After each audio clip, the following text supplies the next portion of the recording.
ठीक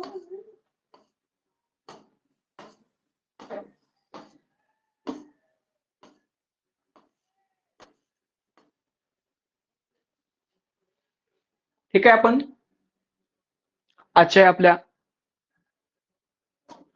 चौथ्या लेक्चरला, आजच्या दिवसभरातल्या चौथं लेक्चर, स्पेशली मानसशास्त्राचं हे चौथं लेक्चर आहे आणि त्याच्यामध्ये बराचसा भाग आपण कव्हर केलेला आहे. आता आपण मूलभूत अध्ययन उपपत्ती आणि पद्धती म्हणजेच काय, अध्ययन उपपत्ती आपण आता पाहणार आहोत, ज्या पेपरमध्ये जास्त मार्काला विचारल्या जातात. संक्रमणाच्या उपपत्ती वेगळ्या आहेत, अध्ययन संक्रमणाच्या आपण पाठीमागच्या लेक्चरला पाहिलेल्या आहेत. आता या आहेत अध्ययन उपपत्ती आहेत, अध्ययनाच्या, म्हणजे अध्ययन घडत असताना ते कोणत्या प्रकारे घडतं त्याबद्दल उपपत्ती आहेत.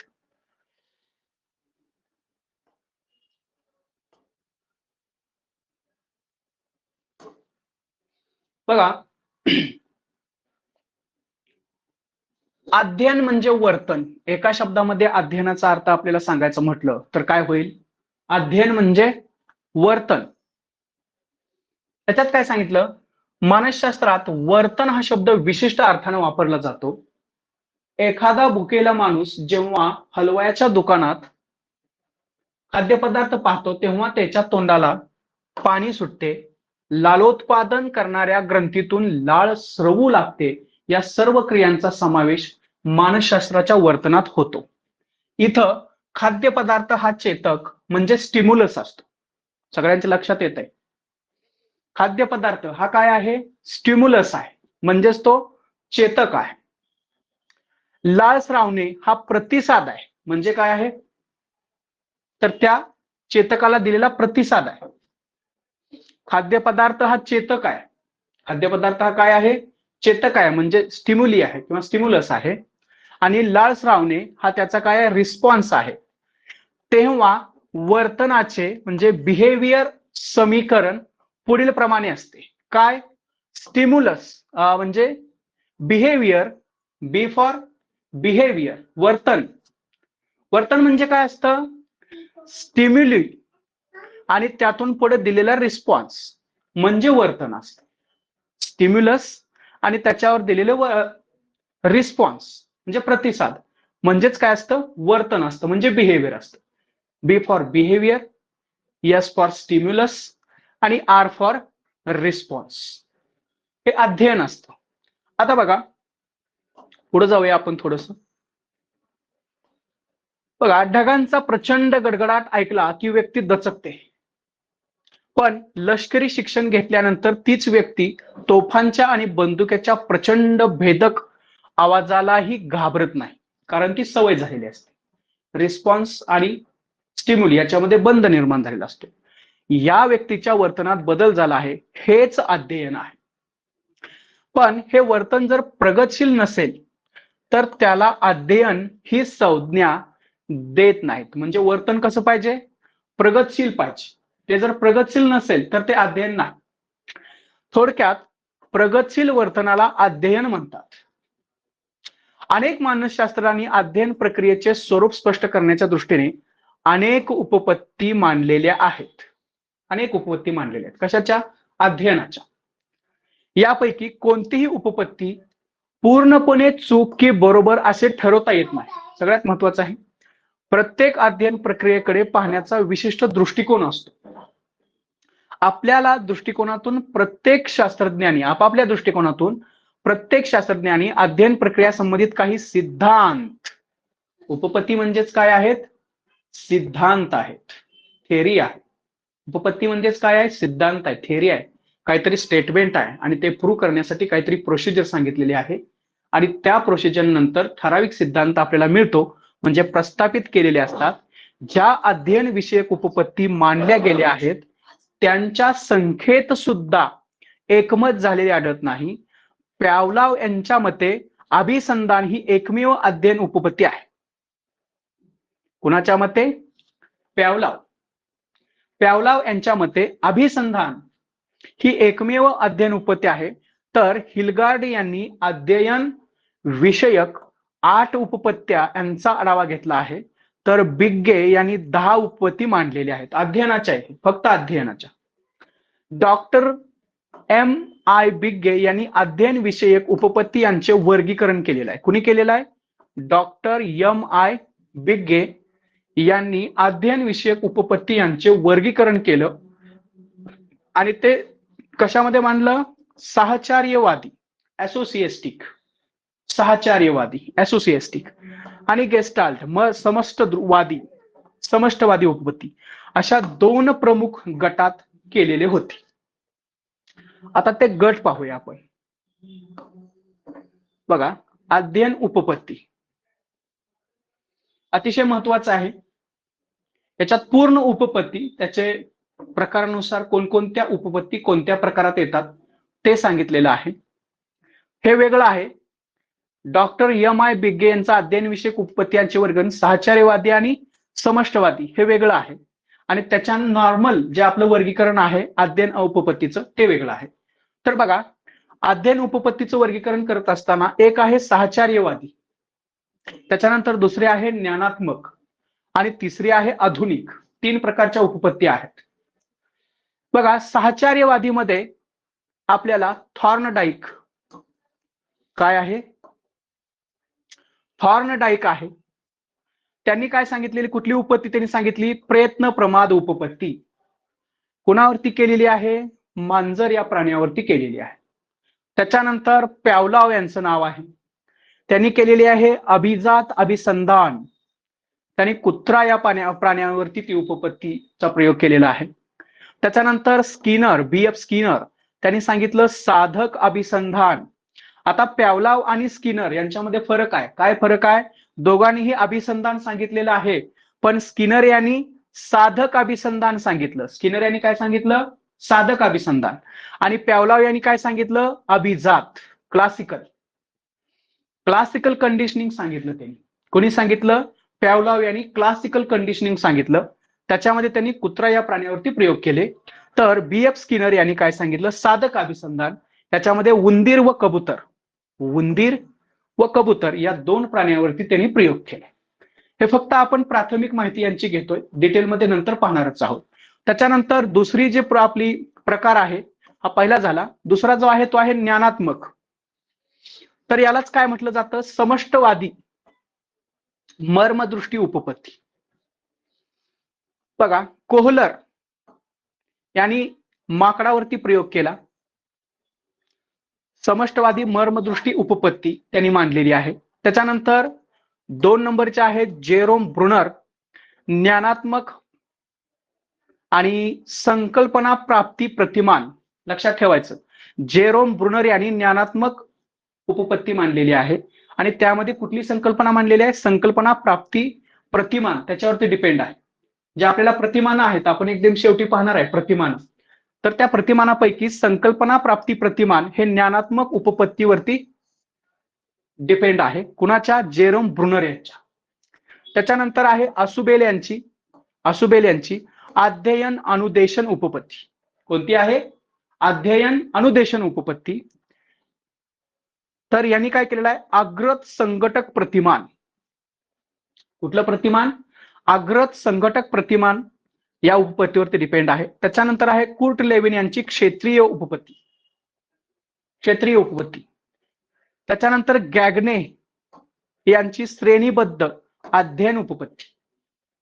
त्याच्यानंतर तिसरा जो आपला प्रकार आपण केलेला आहे तो आहे आधुनिक उपपत्ती. याच्यामध्ये डॉक्टर बेंजामिन ब्लूम त्यांचे आहे प्रभुत्व संपादन उपपत्ती. त्याच्यानंतर आहेत अल्बर्ट बांदुरा सामाजिक निरीक्षणात्मक उपपत्ती. आणि अजून एक उपपत्ती आहे तिसऱ्यामध्ये, बॅगले यांची ध्येयनिष्ठ उपपत्ती. कुठली उपपत्ती आहे? ध्येयनिष्ठ उपपत्ती. आवाज येत आहे का सगळ्यांना? स्क्रीन दिसते व्यवस्थित?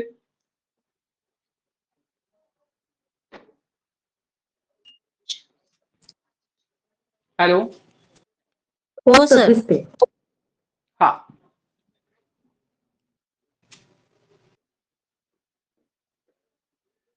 बघा, हा जो चार्ट आहे या चार्ट मध्ये अध्ययन उपपत्ती आहेत. पुन्हा एकदा सांगतो, त्याचं वर्गीकरण दिलेलं आहे. 3 प्रकारे वर्गीकरण केलेलं आहे. पहिलं आहे साहचर्यवादी, दुसरं आहे ज्ञानात्मक, तिसरं आहे आधुनिक. आता याच्यामध्ये बघा, थॉर्नडाईक यांनी काय सांगितलं, प्रयत्न प्रमाद उपपत्ती त्यांनी मांडली, प्रयोग केला मांजरावरती.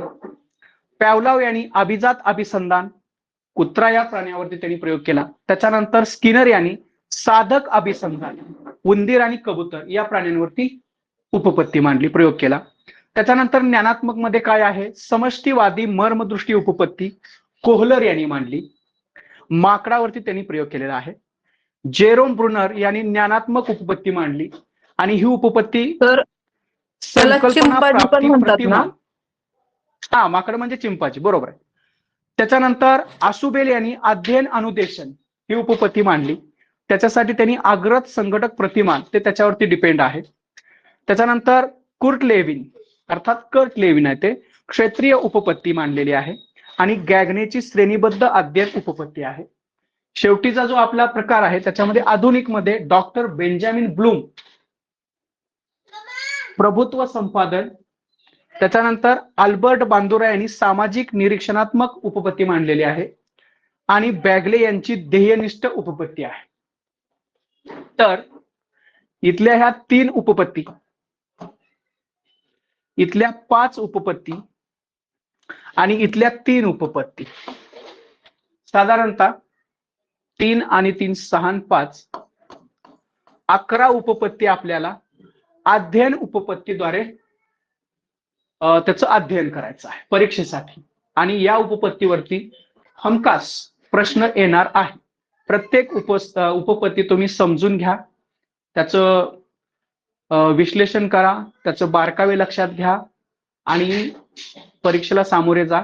याच्यावरती प्रश्न बरेच असणार आहेत. हे प्रकरण अतिशय महत्वाचं आहे.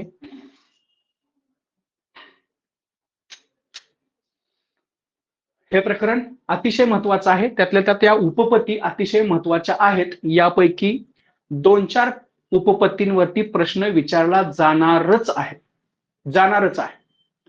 ठीक आहे. हे फक्त आपण चार्ट पाहिलेला आहे. आता हे डिटेलमध्ये आपण पाहणार आहोत. ठीक आहे. आता बघा, थोडस थेअरी आहे की काय आहे. साहचर्यवादी उपपत्ती 19व्या शतकाच्या उत्तरार्धात साहचर्य अभ्यासाचा जोमाने होता. साहचर्यवादाचा अभ्यास जोमाने सुरू होता. त्या काळात साहचर्यवादाचा पगडा मानसशास्त्रावरती होता. हा भाग आपण सोडून देऊ. एडवर्ड थॉर्नडाईक या अमेरिकन मानसशास्त्राने अध्ययन उपपत्ती मांडण्याचा पहिला मान, एकदम सुरुवात, अध्ययन उपपत्ती मांडण्याचा पहिला मान मिळवला. कोणी मिळवला? Edward Thorndike. प्रयत्न प्रमाद उपपत्ती. कुठली उपपत्ती? प्रयत्न प्रमाद उपपत्ती. त्यांनी काय केलं, आपली अध्ययन विषयक उपपत्ती एडवर्ड यांनी ॲनिमल इंटेलिजन्स या ग्रंथात मांडली. काय सांगितलं? मनुष्य हा प्राण्यांच्या विकासातील सर्वोच्च टप्पा आहे. मनुष्य हा प्राण्यांच्या विकासातील सर्वोच्च टप्पा आहे, असला तरी तो प्राणी जगताचाच भाग आहे. हॅलो, आवाज येत आहे का? हो सर. हा बघा, प्राणी जगताचाच तो भाग आहे, जरी तो सर्वोच्च टप्पा असला तरी. मानव प्राणी आणि मानवेतर प्राणी आणि मानव प्राणी यांच्या अध्ययनात साम्य आहे. काय आहे? साम्य आहे. म्हणजे मानव सुद्धा हा काय, समाजशील प्राणी आहे असं फक्त आपण म्हणतो. मानव सुद्धा मुळात एक प्राणीच आहे, फक्त तो समाजशील प्राणी आहे आणि प्राण्यांच्या ह्याच्यातला तो काय, एक सर्वोच्च टप्पा आहे. म्हणजे आपण ही प्राणीच आहोत. जसे हे मांजर कुत्रा हे प्राणी आहे, तसं आपण सुद्धा, मनुष्य हा सुद्धा एक प्राणी आहे, हे माहित असेल. तर त्यांनी काय सांगितलं की मानवेतर प्राणी आणि मानव प्राणी यांच्या अध्ययनात साम्य आहे. प्राण्यांच्या अध्ययनाच्या बाबतीत काढलेले निष्कर्ष मानवाच्या अध्ययनाला लागू पडतात. म्हणजे प्राण्यांच्या बाबतीत जे अध्ययन करताना निष्कर्ष असतात तेच निष्कर्ष मानवाच्या सुद्धा अध्ययन करत असताना उपयोगी होतात किंवा लागू पडतात, अशी त्याची धारणा होती. एडवर्ड यांनी कुत्रा, मांजर, मासे, कोंबड्या इत्यादी प्राण्यांवर अनेक प्रयोग केले. अध्ययन विषयक उपपत्ती सर्व प्रश्नांची उत्तरे समाधानपणे देऊ शकत नसली तरी अध्ययन क्षेत्रातील तिचे महत्व अजूनही कमी झाले नाही. एडवर्ड थॉर्नडाईक यांनी मांडलेली उपपत्ती साहचर्यावर आधारलेली आहे. कशावरती आधारलेली आहे? साहचर्यावर. साम्य असोसिएट. बघा, उद्दीपिक शब्द महत्वाचा आहे. उद्दीपिक. प्रतिसाद. उद्दीपिक म्हणजे मगाशी आपण स्टिम्युलस. उद्दीपक म्हणजे काय आहे? स्टिम्युलस. मगाशी आपण पाहिलेलं आहे. लाळ हा काय होता? प्रतिसाद. वर्तन म्हणजे रिस्पॉन्स. उद्दीपक यस, स्टिम्युलस, आणि प्रतिसाद आर म्हणजे रिस्पॉन्स. बी म्हणजे बिहेवियर, मगाशी आपण पाहिलेलं आहे. यांच्या संबंधावर, सहचर्यवादावर भर देतात. तसेच ते उद्दीपक व प्रतिसाद यांच्या संबंधाचा दृढीकरणावर भर देतात. म्हणजे कसला बॉन्ड आहे हा? उद्दीपक म्हणजे काय आहे? स्टिम्युलस आहे. आणि प्रतिसाद म्हणजे काय आहे? आर आहे. म्हणजे एस आर हा बॉन्ड असतो. कुठं? साहचर्यवादी उपपत्तीमध्ये. तेच तिथं दिलेलं आहे. उपपत्ती सहसंबंध उपपत्ती म्हणून ओळखली जाते. या सहसंबंध उपपत्ती साहचर्यवाद आणि वर्तनवाद यांचा संगम झालेला दिसून येतो. म्हणजे थोडक्यात माहिती दिलेली आहे की अध्ययन कसं असतं आणि साहचर्यवाद म्हणजे काय. तर एस आर बॉन्ड असेल तर ती काय आहे? साहचर्यवाद उपपत्ती आहे. त्याच्यानंतर पुढे जाऊया आपण. आता प्रत्यक्ष उपपत्ती पाहूया. तर आपल्याला माहिती आहे बऱ्याच वेळेला आपण म्हणजे सगळेच काय करतो? चुकत शिकत असतो. म्हणजे कुठलंही अध्ययन लगेच होतं असं शक्य नाहीये. तर कुठलंही अध्ययन घडत असताना अनेक चुका होतात आणि त्या चुकातून आपण शिकत असतो. जे प्राण्यांच्या बाबतीत आहे तेच मानवाच्या सुद्धा बाबतीत आहे. सगळे प्राणी याच पद्धतीचा अवलंब करून शिकत असतात. सतत धडपडत राहिले की यश मिळते. अतिशय महत्वाचं वाक्य आहे. सतत धडपडत राहिले की यश मिळते. सतत प्रयत्नशील असले की एक दिवस मार्ग सापडतोच. पुष्कळदा हे यश चुकून मिळते सुरुवातीला. पुन्हा काय होतं? चुका करत करत अचूकता ज्ञात होते. म्हणजे अनेक वेळा चुका केल्यानंतर आपल्या लक्षात येतं की ही ऍक्शन आपली चुकीची आहे आणि ही दुसरी ऍक्शन बरोबर आहे. त्यावेळेस आपण काय करतो? चुकीची ऍक्शन पुन्हा करतो का? नाही करत. जी बरोबर ऍक्शन आहे ती करतो. ते इथं सांगितलेलं आहे. चुका करत असताना अचूकता ज्ञात होते. म्हणजे लक्षात येतं आपल्या की आपलं नेमकं चुकतंय कुठं आणि योग्य काय आहे. नव्याने सायकल शिकणारा किती वेगवेगळ्या प्रकारे चुकत असतो, धडपडत असतो. बघा, नवीन सायकल शिकणारा अनेक वेळा हाफ पॅडल, फुल पॅडल, त्याच्यानंतर शिटावरती बसतो. म्हणजे बऱ्याच त्याच्यामध्ये फेजेस असतात. तसं त्याला स्वतःचा तोल सांभाळता येत नाही. सुरुवातीला सायकल धरून चालता येत नाही व्यवस्थित, परंतु नंतर नंतर तीच सायकल तो बॅलन्स करून अगदी वेगानं चालवतो. म्हणजे समोर लक्ष राहिले, सायकल चालवत असताना समोर लक्ष राहिले तर पायडल फिरले जात नाहीत. पायडल नीट फिरवले तर हँडल सरळ राहत नाही. म्हणजे अनेक अडचणी असतात. पायडल फिरले नाही तर सायकलचा वेग कमी होतो. तोल सावरला जात नाही, सायकल स्वार खाली पडतो. याचाच अर्थ काय? अनेक चुका होतात. पण असेच सायकल चालवत राहिले की चुकांचे प्रमाण एक दिवस कमी होते आणि एक दिवस असा येतो की त्याला सायकल चालवता येते. म्हणजेच तो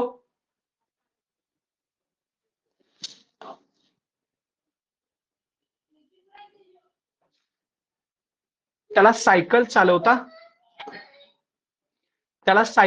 येते. अनेक प्रयत्नातून किंवा प्रमादातून त्याचे अध्ययन होते. अध्ययन बघा, आता पुढे काय दिलेलं आहे? अध्ययन पद्धती सुरुवातीस खूप चुका होतात, पण प्रयत्नाने, कशाने? प्रयत्नाने अवास्तव हालचाली कमी होतात. आवश्यक तेवढ्याच हालचाली होतात. या हालचालींना रेखीवपणा प्राप्त होतो. इष्ट ध्येय गाठण्यासाठी केलेले प्रयत्न यशस्वी होतात. ध्येय प्राप्त झाल्यावर आनंद होतो. या पद्धतीने अध्ययन करण्यात वेळ खूप खर्च होतो. स्वतःचा अनुभव स्वतःच घ्यावा लागतो. अनुभवातून अध्ययनार्थी शिकत असतो. म्हणजे सायकलचं उदाहरण त्यांनी अगोदर दिलेलं आहे. आणि त्याच्यानंतर त्यांचा जो प्रयोग आहे तो आपल्याला इथं दाखवलेला आहे. बघा आता तुम्हाला माहित असेल काही मासे आहेत, मांजर आहे, मांजर त्या पेटीमध्ये आहे आणि ते मांजर काय करत आहे, ते मासे घेण्यासाठी तो दरवाजा उघडत आहे. दरवाजा उघडत असताना तो अनेक चुका करतो. एखाद्या वेळेस काय होतं, त्याचं जे दरवाजा आहे ती कळ बरोबर तो दाबतो. मग अशा वेळेला तो काय करतो, लक्षात ठेवतो की आपण ही विशिष्ट कळ दाबल्यानंतर हा दरवाजा उघडला जातोय आणि मग आपल्याला जे ध्येय आहे मासे मिळवणं ते मिळत आहे. तर हे असे अनेक वेळा त्याने केले आणि त्याच्यानंतर असं लक्षात येतं की फक्त तो काय करतो, अनावश्यक हालचाली करतच नाही. शेवटी तो काय करतो, फक्त ती जी कळ आहे तीच उघडतो. त्याच्यामुळे हा दरवाजा उघडतो आणि तो काय करतो, ही माशाची प्लेट घेतो. तर असा हा सिद्धांत आहे कूटपेटिका आणि मांजर. हे कूटपेटिका आहे, त्यात मांजर ठेवलेले आहे, बाहेर मासे आहेत आणि बाहेरचे मासे मिळवण्यासाठी तो ज्या काही हालचाली करतोय त्यांचं प्रमाण हळूहळू कमी होतं आणि शेवटी तो अचूकतेनं ती कळ उघडतो आणि बाहेर येतो आणि ते मांजर ते काय करतात, मासे मिळवतात. असा हा प्रयोग आहे. आता बघा, फोटो तर सगळ्यांना दिसलेला आहे. आता त्याचं विश्लेषण इथं दिलेलं आहे. मांजरावर हा प्रयोग केला त्यांनी, एडवर्ड यांनी. कशावर प्रयोग केला, मांजरावरती. एका भुकेल्या मांजराला एडवर्ड यांनी एका कूटपेटिकेत कोंडून ठेवले. कूटपेटिकेबाहेर मांजराला दिसू शकेल अशा बेताने एक बशीत मासे ठेवले. मांजराने प्रथम पंजाने मासा ओढून घेण्याचा प्रयत्न केला. नंतर सर्व बाजूनी धावून सुटकेचा मार्ग शोधण्याचा प्रयत्न केला. कूटपेटिकेच्या गजांचा चावा घेतला. ओरबडण्याचा प्रयत्न केला. रागाने पंजे आपटले, उड्या मारल्या. अशा हालचाली चालू असताना काय होतं, अचानक योगायोगाने दोरी ओढली गेली व कूटपेटिकेचे दार उघडले गेले. अचानक, योगायोगाने मांजराची सुटका झाली, त्याला मासे मिळाले. मांजराची समस्या केवळ योगायोगाने सुटलेली आहे. त्याचं लर्निंग झालेलं आहे का, नाही. फक्त योगायोगाने त्यानं काय केलेलं आहे, ती दोरी ओढलेली आहे त्या पेटीची आणि त्याचं दार उघडलेलं आहे. तर दार कसे उघडले हे मांजरालाही समजलेले नाही. येथे मांजर अध्ययन झालेले नाही, म्हणजे मांजराचं अध्ययन झालेलं नाही. ध्येय त्याचं त्याला मिळालं परंतु अध्ययन झालेलं नाही. कारण दार उघडले जाणे हा एक शुद्ध योगायोग, हा एक शुद्ध काय होता, योगायोग होता. बऱ्याच वेळेला चूक की बरोबर असे प्रश्न असतात किंवा एक 5-6 ऑप्शन असतील एमसीक्यू मध्ये सुद्धा. आपण काय करतो, बरेच उत्तर आपली योगायोगानं बरोबर येत असतात. म्हणजे तो प्रश्न आपल्याला आलेला आहे असं त्याचा अर्थ होतो का, नाही होत. तसंच आहे. दुसऱ्या दिवशी काय केलं बघा त्यानं, महत्वाचं आहे. दुसऱ्या दिवशी मांजराला कोंडून तीच समस्या निर्माण केली. तेव्हाही मांजराच्या स्वैर हालचाली म्हणजे अनावश्यक किंवा इकडं तिकडं ज्याला काही कुठला हेतू नाही अशा स्वैर हालचाली झाल्याचे दिसून आले. त्या कूटपेटिकेत मांजराला पुन्हा कोंडल्यावर दार उघडण्यासाठी असलेली दोरी मांजराने नेमकी ओढली. बघा, हा प्रयोग अनेक वेळा केला गेला. हळूहळू अनावश्यक हालचाली कमी होत गेल्या. अनेक वेळा प्रयोग केल्यानंतर मांजराला समस्येचे स्वरूप समजले. शेवटी मांजराला समजले की आपल्याला एकच गोष्ट करायची आहे, ती म्हणजे दोरी बरोबर ओढायची आहे आणि त्याने ओढली. त्या कूटपेटिकेत मांजराला पुन्हा कोंडल्यावर दार उघडण्यासाठी असलेली दोरी मांजराने नेमकी ओढली. कूटपेटीचे दार उघडण्याचे तंत्र मांजराला अवगत झाले, म्हणजे प्रयत्न प्रमाद. आता बघा, या उपपत्तीमध्ये काय सांगितलेलं आहे, अध्ययनात संबंधी काही गोष्टी स्पष्ट होतात. एडवर्ड यांनी केलेल्या प्रयोगावरून काय होतं, मांजर भुकेले असल्यामुळे अन्न मिळवण्यासाठी प्रेरणा निर्माण झाली. कशामुळे, भुकेले असल्यामुळे, त्याला भूक लागलेली आहे म्हणजे प्रेरणा मिळाली. त्याच्यानंतर अन्न मिळवण्यासाठी मांजर स्वैरपणे हालचाली करीत होते. म्हणजे कशाही, ज्या हालचालींना काही अर्थच नाही अशा हालचाली ते सुरुवातीला करत होते. पुन्हा काय झालं, योगायोगाने त्याला यश प्राप्त झाले. नंतर त्यानं काय केलं, अनावश्यक हालचालींचे प्रमाण हळूहळू कमी होते. नेमकी हालचाल घडून अध्ययन पूर्ण होते. नेमकी हालचाल घडून अध्ययन पूर्ण होते. थोडक्यात सांगायचे झाल्यास एखादे कौशल्य शिकत असताना अनेक प्रयत्न करीत राहिल्यामुळे पूर्वीच्या प्रयत्नांना होणाऱ्या चुका जातात, म्हणजे होणाऱ्या चुकांचं प्रमाण कमी होतं. नेमका मार्ग सापडतो. आणि काय होतं? नेमका मार्ग सापडतो, हेतू पूर्ण होतो,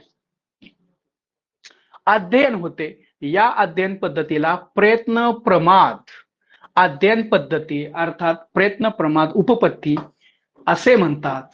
आता याच्यामध्ये प्रयत्न प्रमाद अध्ययन पद्धतीचे 4 टप्पे आहेत. कोणते असतात? एक म्हणजे उद्दिष्ट स्पष्ट असते. दुसरा आहे उद्दिष्टांच्या दिशेने शोधनात्मक हालचाली होतात. उद्दिष्ट काय होतं? मासे मिळवणे. त्यासाठी त्यानं काय केलं? शोधनात्मक हालचाली केल्या त्या मांजरानं. त्याच्यानंतर त्याला काय होतं? योगायोगानं यश मिळतं. त्याच्यानंतर तो स्वतः त्याच्यामध्ये लक्ष देतो आणि काय करतो? चुकांचे प्रमाण कमी होऊन उद्दिष्ट साध्य होतं. ठीक आहे. तर ही जी उपपत्ती आहे ती सगळ्यांच्या लक्षात आलेली आहे का, की उपपत्ती काय आहे आणि ती कुणावरती केली गेली आहे, त्याच्यामध्ये नेमकं काय सांगितलेलं आहे? थोडक्यात ही उपपत्ती तुम्हाला समजली का? हॅलो. हो सर. हा, सोपंच आहे, फार काय अवघड नाही. आपण डीएड बीएड मध्ये ते वाचलेलं आहे, परीक्षेच्या दृष्टिकोनातून पुन्हा ते रीड केलेलं आहे, बऱ्याच वेळेला हे रीड केलेलं आहे, त्याच्यामुळे त्यामध्ये जास्त काही अवघडाचं नाही. त्याच्यानंतर पुढे जाऊया आपण.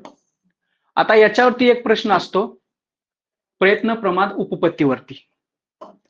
याच्यावरती अजून एक प्रश्न असतो, तो प्रश्न असतो अध्ययन विषयक नियम. कशावरती असतो?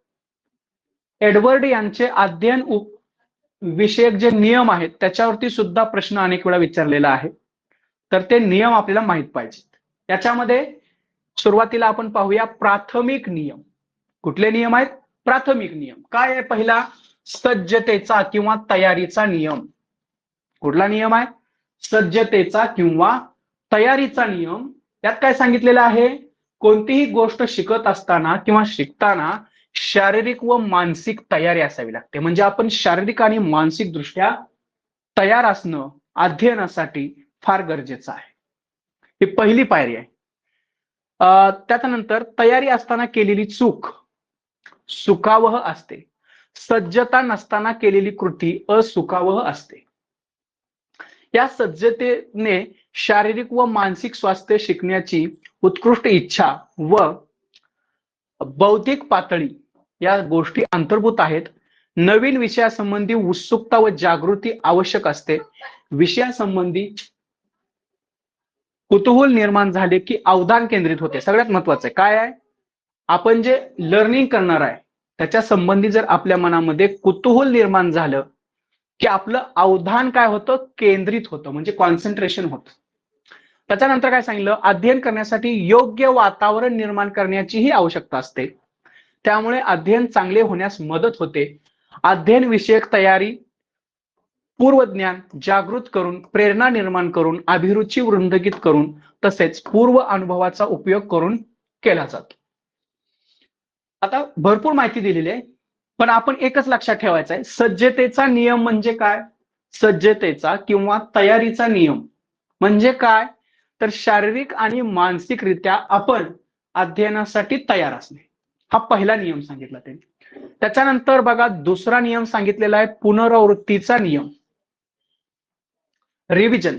बघा, परिस्थिती आणि प्रतिक्रिया यांच्यामध्ये प्रस्थापित झालेले साहचर्य काही कालावधीपर्यंत वाढवले तर तो संबंध प्रबळ होतो.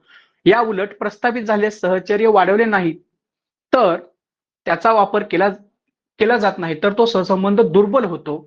एखाद्या गोष्टीचा, बघा इथं हे पूर्ण दिलंय, उदाहरणच आहे. एखाद्या गोष्टीचा सराव जेवढा अधिक करावा तितकी ती गोष्ट पक्की होते.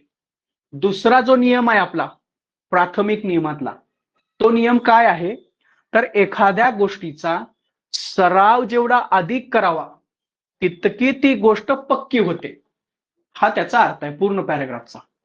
सरावामुळे काय होतं? वारंवार केलेल्या उजळणीमुळे ते विशिष्ट कौशल्य अधिक दर्जेदार होते. महत्वाचं आहे. एखाद्या विषयात प्रभुत्व मिळवायचे असेल तर वारंवार सराव उपयोगी पडतो.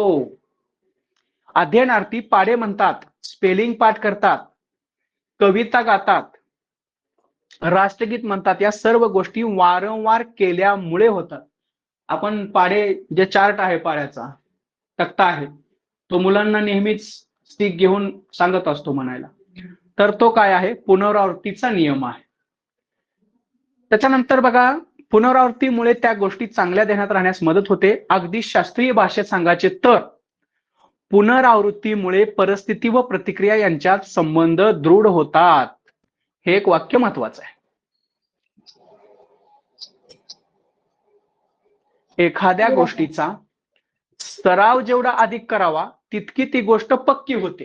हे पहिलं वाक्य. आणि दुसरं वाक्य काय आहे? पुनरावृत्तीमुळे परिस्थिती व प्रतिक्रिया यांच्यातील संबंध दृढ होतात. दृढ हा शब्द महत्वाचा, दृढ होतात हा नियम सांगतो आपल्याला 2 नंबरचा. पण पुनरावृत्ती झाली नाही तर परिस्थिती आणि प्रतिक्रिया यांच्यातील संबंध दुरावतात. काय होतात? यांच्यातील संबंध दुरावतात. यात एक गोष्ट जाणीवपूर्वक लक्षात ठेवल्यास हवी की कोणतीही प्रतिक्रिया, बघा, कोणतीही प्रतिक्रिया वारंवार केल्यास हे संबंध दृढ होत नाहीत, तर प्रतिक्रियांचा परिणाम सुखद असतो, तीच प्रतिक्रिया अधिक दृढ होते. थोडक्यात काय, सराव फार महत्वाचा आहे, त्याच्यावरती हे दिलेलं आहे. त्याच्यानंतर तिसरा नियम आपण पाहणार आहे. तिसऱ्या नियमामध्ये काय सांगितलेलं आहे? परिणामाचा नियम. बऱ्याच वेळेला तुम्हाला हे 3 नियम येतात आणि अजून एक याच्यात ऍड केला जातो, त्यापैकी ओळखायला सांगितलं जातं. किंवा सज्जतेचा नियम म्हणजे काय हे तुम्हाला विचारलं जातं. खालीलपैकी कोणती विधाने त्या संदर्भात योग्य आहेत असं विचारलं जातं. किंवा एक परिस्थिती दिली जाते. फॉर एक्झाम्पल, मुलं सतत पाढे जे आहेत त्याचा चार्ट रिडिंग करतात, तर हे कोणत्या नियमाचं उदाहरण आहे? तर पुनरावृत्तीचा नियम आपल्या लक्षात यायला पाहिजे.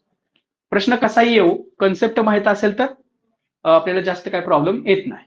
बघा, परिणामाचा नियम. परिस्थिती आणि प्रतिक्रिया यांच्यामधील संबंध परिणामता जेव्हा सुख देणारा असतो तेव्हा त्या दोघांमधील संबंध दृढ होतात. परिस्थिती आणि प्रतिक्रिया यातील संबंध समजा दुःखद असेल, क्लेश देणारे असतील, तर ते काय होतात? क्षीण होतात. असे सांगणारा नियम म्हणजे परिणामाचा नियम. फॉर एक्झाम्पल बघा काय आहे, त्याच्यावरून तुमच्या लक्षात येईल. सायकल चालविणारा किंवा शिकणाऱ्या अध्ययनार्थी त्याचे बोट ब्रेकमध्ये अडकले, त्याला वेदना झाली, तर सायकलवर बसणे तो अध्ययनार्थी टाळेल. या उलट एखाद्या प्रश्नाचे उत्तर चांगले दिले आणि अध्ययनार्थ्याला शिक्षकांनी शाबासकी दिली, हा एक प्रश्न आला होता. अध्ययनार्थ्याला शिक्षकांनी शाबासकी दिली हे प्रयत्न प्रमाद या उत्पत्तीच्या कोणत्या नियमात येते? तर तुम्हाला लक्षात यायला पाहिजे, परिणामाचा नियम. तर शिक्षकांनी शाबासकी दिली तर तो काय होतो? सुखद अनुभव अध्ययनार्थ्याला जाणवेल आणि अध्ययनार्थी पुढील प्रश्नांची उत्तरे देण्यास उद्युक्त होईल. येथे परिस्थिती आणि प्रतिक्रिया यांच्यातील संबंध दृढ होतात. लहान मूल अगदी प्रथम उभे राहते तेव्हा आई वडील त्याचे कौतुक करतात. लहान बालकांनी उच्चारलेल्या पहिल्या बोबड्या शब्दासही त्याला आई वडिलांकडून शाबासकी मिळते. या कौतुकामुळे ते मूल संबंधित कृती पुन्हा पुन्हा करते. म्हणजे काय आहे? परिणामाचा नियम आहे हा. आता हे झाले प्राथमिक नियम. त्याच्यानंतर आहे दुय्यम नियम, ते पण महत्वाचे आहेत. तर दुय्यम नियम जे आहेत ते आपण थोडक्यातच इथं पाहणार आहे, कारण ते जास्त तर महत्वाचे नाहीत म्हणून ते थोडक्यात घेतलेले आहेत. दुय्यम नियमामध्ये काय आहे? पर्यायी प्रतिसादाचा नियम. काय सांगतो हा नियम? अध्ययनार्थ्यासमोर एखादी समस्या असेल तर त्या प्रमाणात समस्येला प्रतिसाद म्हणून अनेक पर्याय असतात. अध्ययनार्थी त्या प्रतिसादापैकी एक प्रतिसाद म्हणजे अनेक प्रतिसादांपैकी एक प्रतिसाद निवडतो. त्या प्रतिसादाला यश मिळाले नाही तर दुसरा प्रतिसाद शोधतो. याप्रमाणे यश मिळेपर्यंत अध्ययनार्थ्याला प्रतिसाद बदलता आले पाहिजेत. म्हणजे आपल्याला बदलता यायला पाहिजे, पर्याय दुसरा आपण स्वीकारला पाहिजे, ते सांगितलेलं आहे. त्याच्यानंतर आहे दृष्टिकोनाचा नियम किंवा मनोरचनेचा नियम. प्रमुख घटक असतो याला सुखावणारी बाब कोणती व त्यासाठी अध्ययनार्थी काय करेल हे निश्चित करण्यामध्ये अध्ययनार्थी त्याच्या दृष्टिकोनाचा मोठा वाटा असतो. त्याच्यानंतर आहे प्रतिक्रियांचा समानतेचा नियम. त्याच्यात काय सांगितलेलं आहे, नवीन परिस्थितीत प्रतिसाद देत असताना पूर्वानुभवाचे उपयोग करतो. नवीन परिस्थिती समान असणारा पूर्व परिस्थितीत अनुभवलेला प्रतिसादच तो निवडत असतो. म्हणजे त्याला जे माहिती आहे त्यावरून तो प्रतिसाद निवडत असतो. चौथा पण आहे याच्यामध्ये घटकांच्या पूर्व शक्तीचा नियम. मानवामध्ये परिस्थितीचे विश्लेषण किंवा पृथक्करण करण्याची शक्ती असते. कोणत्या चेतकाला प्रतिसाद द्यावा व कोणत्या चेतकाला प्रतिसाद देऊ नये यात भेदाभेद करण्याची क्षमता अध्ययनार्थ्यात असते. ठीक आहे, हे काय फार महत्वाचं नाही, पण तुम्हाला माहिती असावं म्हणून लक्षात ठेवा. त्याच्यानंतर आपली नेक्स्ट जी उपपत्ती आहे ती आहे अभिजात अभिसंधान. कोणती उपपत्ती आहे? अभिजात अभिसंधान. काय आहे उपपत्ती पाहूया आपण आता.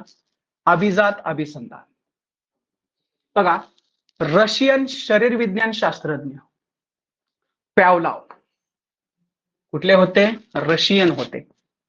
यांनी काय म्हणलेलं आहे, अभिजात अभिसंधान उपपत्तीचा पुरस्कार केलेला आहे. कुठला? अभिजात क्लासिकल कंडिशनिंग. अमेरिकेत ज्याप्रमाणे मानसशास्त्र वर्तनाचा दृष्टिकोनातून अभ्यास सुरू झाला त्याचप्रमाणे रशियात पण त्यांनी काय केलं, वर्तनवादी दृष्टीने मानसिक प्रक्रियांचा अभ्यास केला. एका उदाहरणाच्या मदतीने आपण अभिसंधान म्हणजे काय ते समजून घेऊया. बघा इथं दिलेलं आहे पूर्ण काय अभिसंधान म्हणजे काय. आता आपण बऱ्याच वेळेला अभिसंधान अभिसंधान म्हणतो, परंतु अभिसंधान म्हणजे काय ते इथं सांगितलंय. बघा आता रस्त्यात उभा राहणारा पोलीस, सगळ्यांना माहिती आहे रस्त्यात उभा राहणारा पोलीस म्हणजे सिग्नलला, स्पेशली सिग्नलला उभा राहणारा पोलीस काय करतो, रहदारीचे नियंत्रण करीत असतो. काय करत असतो? ट्रॅफिकचं नियंत्रण, कंट्रोलिंग करत असतो. त्याने चौकात उभे राहून हात दाखवला की वाहने थांबतात. आपल्याला माहिती आहे त्याने चौकात उभे राहून हात दाखवला की काय करतात, वाहने सगळे थांबतात. येथे पोलीस हा नैसर्गिक चेतक आहे. पोलीस हा काय आहे?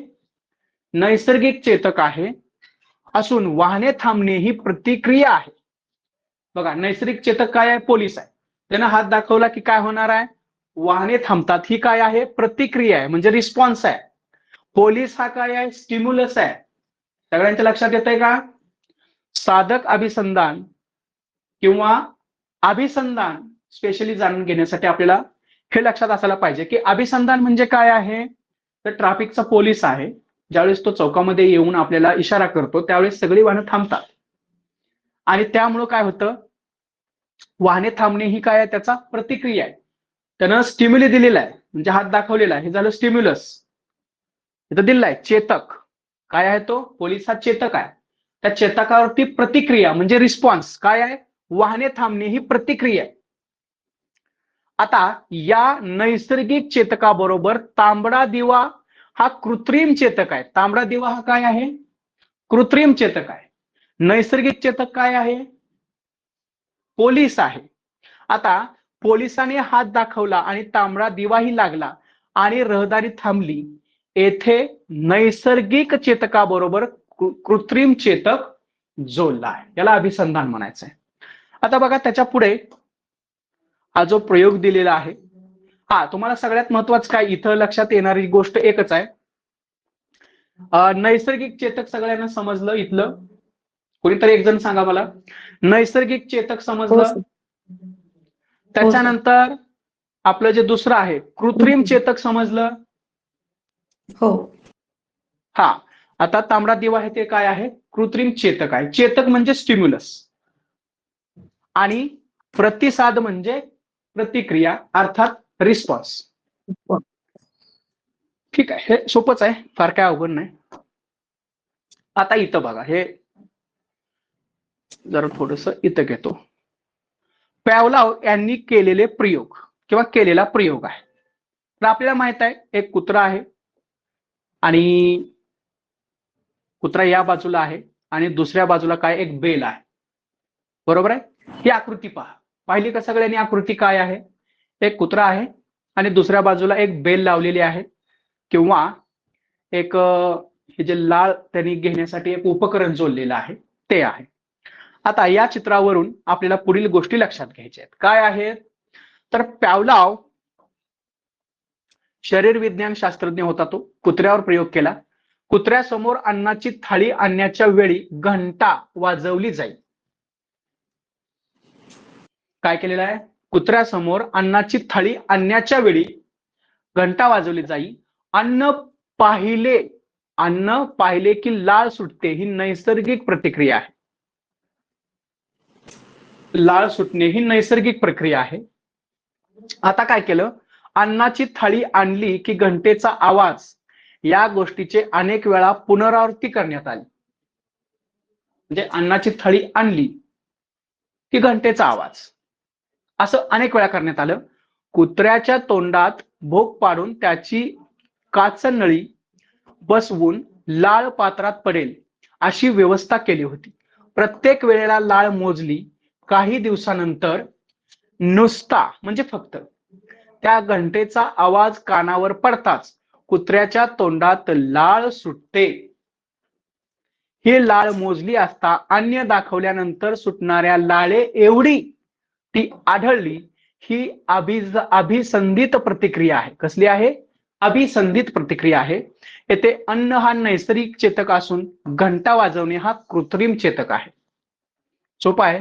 कुत्र्याच्या तोंडाला लाळ सुटणे ही नैसर्गिक प्रतिक्रिया आहे. नैसर्गिक चेतक समोर नसताना कृत्रिम चेतकाने तीच नैसर्गिक प्रतिक्रिया घडवून येणे म्हणजे अभिजात अभिसंधान आहे. काय आहे, अभिजात अभिसंधान आहे. आता बघा, या पुढच्या ह्याच्यावरती येऊया. काय सांगितलेलं आहे तर आकृतीच्या मदतीने अभिसंधित प्रतिक्रिया पुढील प्रमाणे दाखवता येईल. काय आहे हे लक्षात घ्या बरं का, याच्यावरती प्रश्न येतो, लक्षात घ्या. हे नैसर्गिक चेतक काय होता, अन्न, त्याला नैसर्गिक प्रतिसाद मिळाला, काय, लाळ. त्याच्यानंतर नैसर्गिक चेतक अन्न होता, कृत्रिम चेतक घंटेचा आवाज होता, त्याला नैसर्गिक प्रतिसाद काय मिळाला, लाळ. आता कृत्रिम चेतक म्हणजे घंटेचा आवाज, नैसर्गिक प्रतिसाद लाळ, हे झालं अभिसंधान, अभिजात अभिसंधान झालं.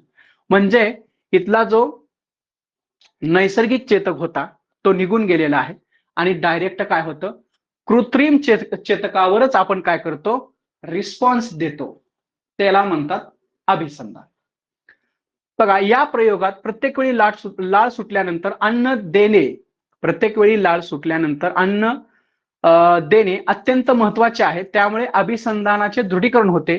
घंटा वाजवून अन्न दिले नाही तर लाळ निर्मितीचे प्रमाण कमी कमी होत जाईल. त्याच्यानंतर बेक्तेरेव हा पॅवलावचा सहकारी होता. बेक्तेरेव त्याने काय केलं, त्यांनीही कुत्र्यावर काही वेगवेगळे प्रयोग केले. कुत्र्याच्या पायाला विजेचा झटका देऊन भयासाठी अभिसंधित केले. पायाला विजेचा झटका आणि घंटेचा आवाज म्हणजे इलेक्ट्रिक शॉक, विजेचा त्याने काय केलं, झटका द्यायचा आणि त्याच वेळेस आवाज काढायचा, असे वारंवार केले. विजेच्या सौम्य झटक्यामुळे कुत्रा भयभीत होत असे तर त्याचे तोंड कोरडे पडत असे, तेव्हा त्याचे तोंड कोरडे पडते. पुढे पुढे नुसता घंटेचा आवाज ऐकला की कुत्रा पाय मागे घेई, भयभीत होई, त्याचे तोंड कोरडे होई. पुढे या दोन्ही प्रयोगांचे एकत्रीकरण केले. घंटेच्या आवाजाबरोबर कुत्र्याच्या पायाला सौम्य झटकाही बसत असे आणि अन्नही मिळत असे. त्यावेळी कुत्र्याच्या तोंडातून पाझरणाऱ्या लाळेचे प्रमाण कमी होत आहे असे दिसून आले. या प्रयोगावरून असा निष्कर्ष निघाला की भयाचा प्रभाव आनंदाच्या प्रभावापेक्षा जास्त असतो. आता बघा पुढे काय दिलेलं आहे, अभिजात अभिसंधान पद्धतीने आपण अनेक गोष्टी शिकलो. अध्ययनार्थ्यांना नवे शब्द शिकवताना आपण चित्रांचा, वस्तूंचा वापर, त्याचा उपयोग करतो. फॉर एक्झाम्पल, क क आपण म्हणतो कमळाचा, अ अननसाचा, आईचा, म्हणजे कमळ, अननस, आई यांची चित्रे दाखवतो, बरोबर आहे. पण नंतर चित्रांचा, वस्तूंचा उपयोग न करता केवळ शब्दांच्या मदतीने त्याचा भावार्थ समजून घेतो, समजून घेतो. म्हणजेच आपण काय करतो, अभिजात अभिसंधान हे करत असतो. ठीक आहे, हे झाली आपली दुसरी. आता आहे तिसरी. तिसरी कोणती आहे, साधक अभिसंधान. आवाज येत आहे सगळ्यांना? हो सर. हा, साधक अभिसंधान. तर बघा, B.F. स्किनर नाव लक्षात ठेवायचं आहे, अमेरिकन होते. या मानसशास्त्राने या उत्पत्तीचे ते जनक आहेत. कुठल्या, साधक अभिसंधान. आपल्या आपल्या प्रयोगासाठी किंवा आपल्या प्रयोगासाठी त्यांनी कुटपेटी तयार केली होती. ती पेटी स्किनर पेटी या नावाने ओळखली जात होती. पुन्हा काय सांगितलं, या पेटीत एक दांडा असतो. थोडा आवाज झाल्यानंतर पेटीत सोडलेल्या दोऱ्याने, उंदराने आहे ते, हा दांडा, पेटीत सोडलेल्या उंदराने हा दांडा दडपला तरच त्याला अन्न मिळत असते. बघा, इथं आहे पडदा आहे, तरप आहे, अन्नाचे भांडे आहे आणि इथं त्याचा कबुतराचा प्रयोग आहे. ठीक आहे, तर इथं बघा आता काय केलेलं आहे, आकृती पहा काय आहे आकृतीमध्ये. या पेटीत एक दांडा असतो. थोडा आवाज झाल्यानंतर पेटीत सोडलेल्या उंदराने हा दांडा दडपला तरच त्याला अन्न मिळत असते. तरच म्हणजे इथं काय आहे, हा, आवाज होऊ द्यायचा आहे. काय होऊ द्यायचा आहे, थोडा आवाज झाल्यानंतर, म्हणजे त्याच वेळेस थोडा आवाज झाल्यानंतर पेटीत सोडलेल्या उंदराने हा दांडा दडपला. म्हणजे आवाज झाल्यानंतरच करायची कृती आहे ती, बरं का, आवाज न होता करायचं नाही, तर त्याला अन्न मिळत असे. आता याच्यामध्ये काय सांगितलं,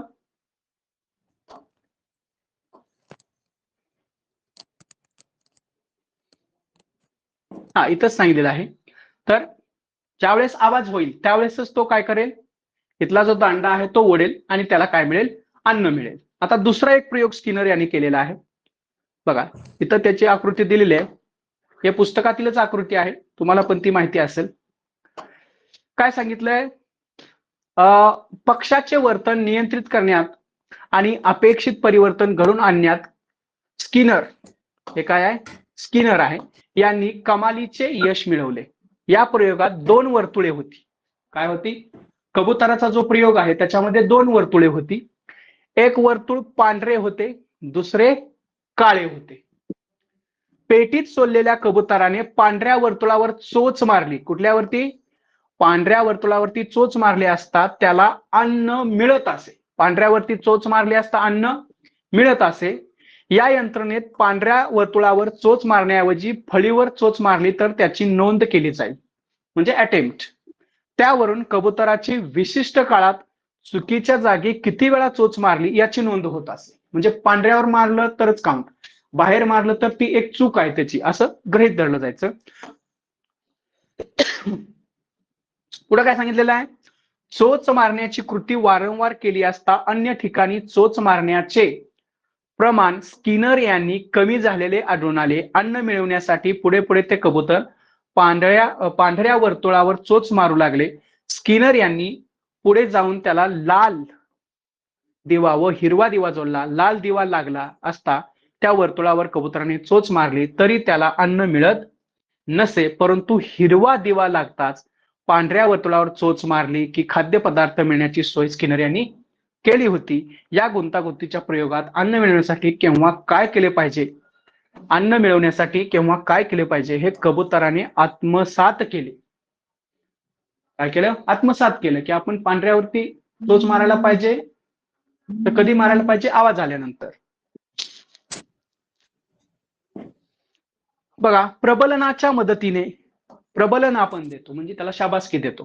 प्रबलन देणे म्हणजे काय, शाबासकी देणे, बक्षीस देणे म्हणजे प्रबलन देणे. सगळ्यांना माहिती असेल प्रबलन देणे म्हणजे काय, शाबासकी देणे, बक्षीस देणे. प्रबलनाच्या मदतीने वाटेल ती हालचाल व कौशल्य कबुतरासारख्या सामान्य पक्षाकडून करून घेण्यात यश मिळवले. स्किनर यांनी कबुतराला नाचायला लावले. एवढेच नव्हे तर पिंग पॉंग सारख्या खेळ 2 कबुतरांना खेळण्यास सांगितले, खेळण्यास लावले. त्याच्यानंतर आता हे झालं अभिजात अभिसंधानचं. आता आपल्याला पाहायचं आहे साधक अभिसंधान. बघा आता काय सांगितलेलं आहे, विशिष्ट आवाज कुणाकडून येतोय जरा थोडं म्यूट करा.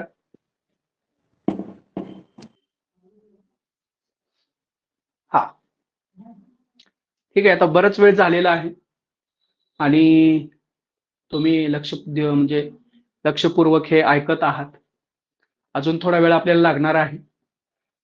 थोडस तुम्ही आता काय करा, अधिकच लक्ष द्या, कारण बराच वेळ झाला आपण हे पाहतोय. उपपत्ती आहेत, थोडं अवघड असं फारसं काही नाही, परंतु ते आपल्यासाठी 2-3 वर्षानंतर आपण बीएड करून इथं एक्झाम द्यायला आलेला असल्यामुळे, किंवा काही लोकांच्या बीएड मध्ये आणि आत्ताच्या एक्झाम मध्ये अनेक वर्षांचा गॅप असतो, त्याच्यामुळे त्यांना हे क्लिष्ट वाटतं. परंतु मुळात हे उपपत्ती वगैरे क्लिष्ट नाहीये. आपण ते ऑलरेडी डीएड आणि बीएड मध्ये केलेलं आहे. टीएटीच्या एक्झामसाठी केलेलं आहे, सीटीईटी साठी केलेलं आहे. बऱ्याच वेळेला आपण हे रीड केलेलं आहे, समजून घेतलेलं आहे. पण जे नवीन आहेत त्यांनी काय करायचं आहे, हे पुन्हा पुन्हा एकदा लर्न करायचं आहे. अवघड असं काहीच नाहीये, सोपंच आहे. एकदा दोनदा तुम्ही ते वाचून समजून घेतलं तर सहज येईल. ठीक आहे. तर साधक अभिसंधान म्हणजे काय आहे?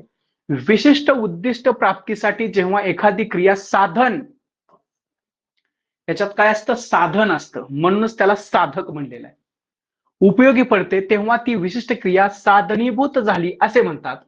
या साधनीभूत होण्याच्या अभिसंधानास साधक अभिसंधान असे म्हणतात.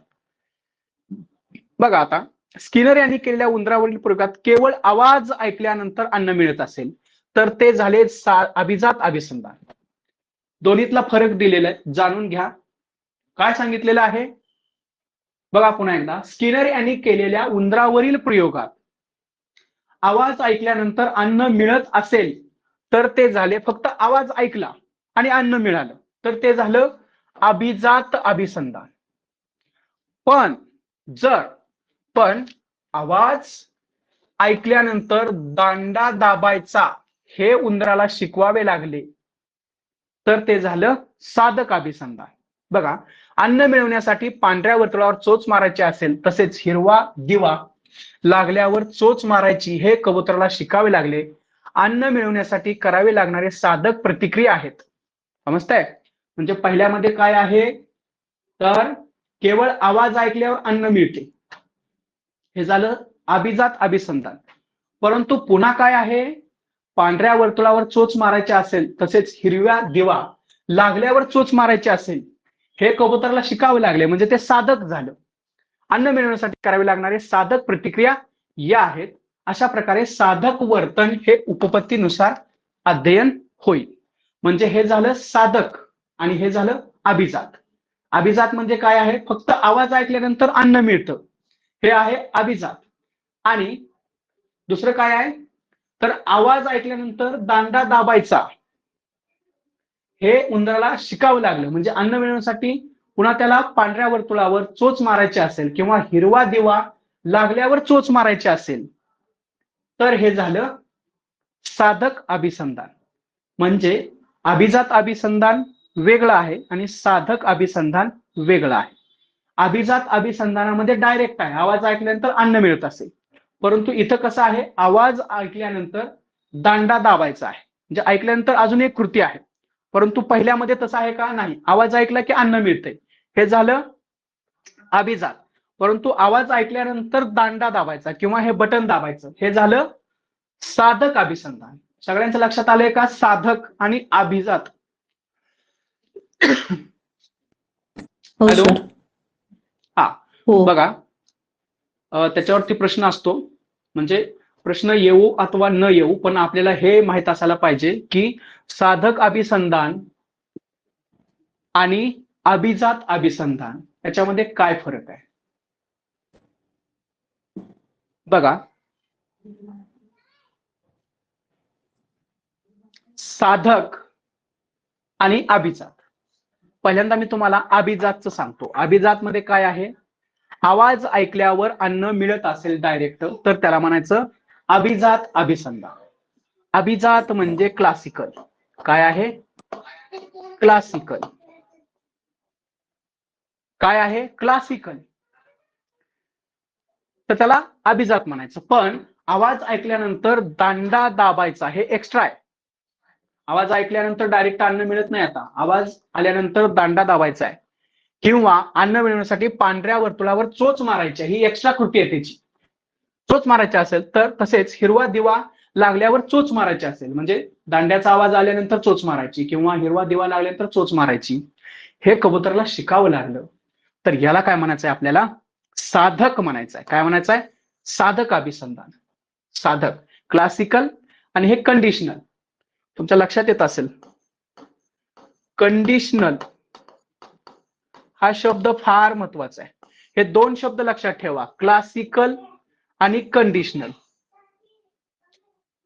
तुमचा इंग्लिश असो अथवा न असो, परंतु इंग्लिशचा थोडासा आधार घेतला तर आकलनात सोपं जातं. हा माझा चांगला अनुभव आहे, त्यातून तुम्हाला सांगतोय. साधक म्हणजे क्लासिकल आणि अभिजात म्हणजे क्लासिकल. अभिजात म्हणजे काय सांगितलं मी?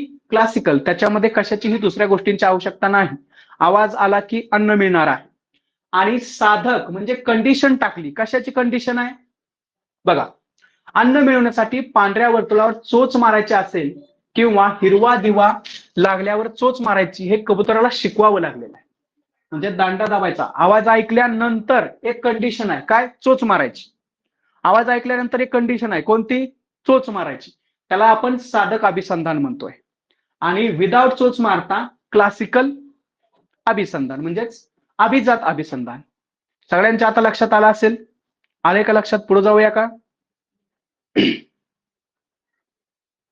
हो. हा, आता तेच मी जे तुम्हाला सांगितलेलं आहे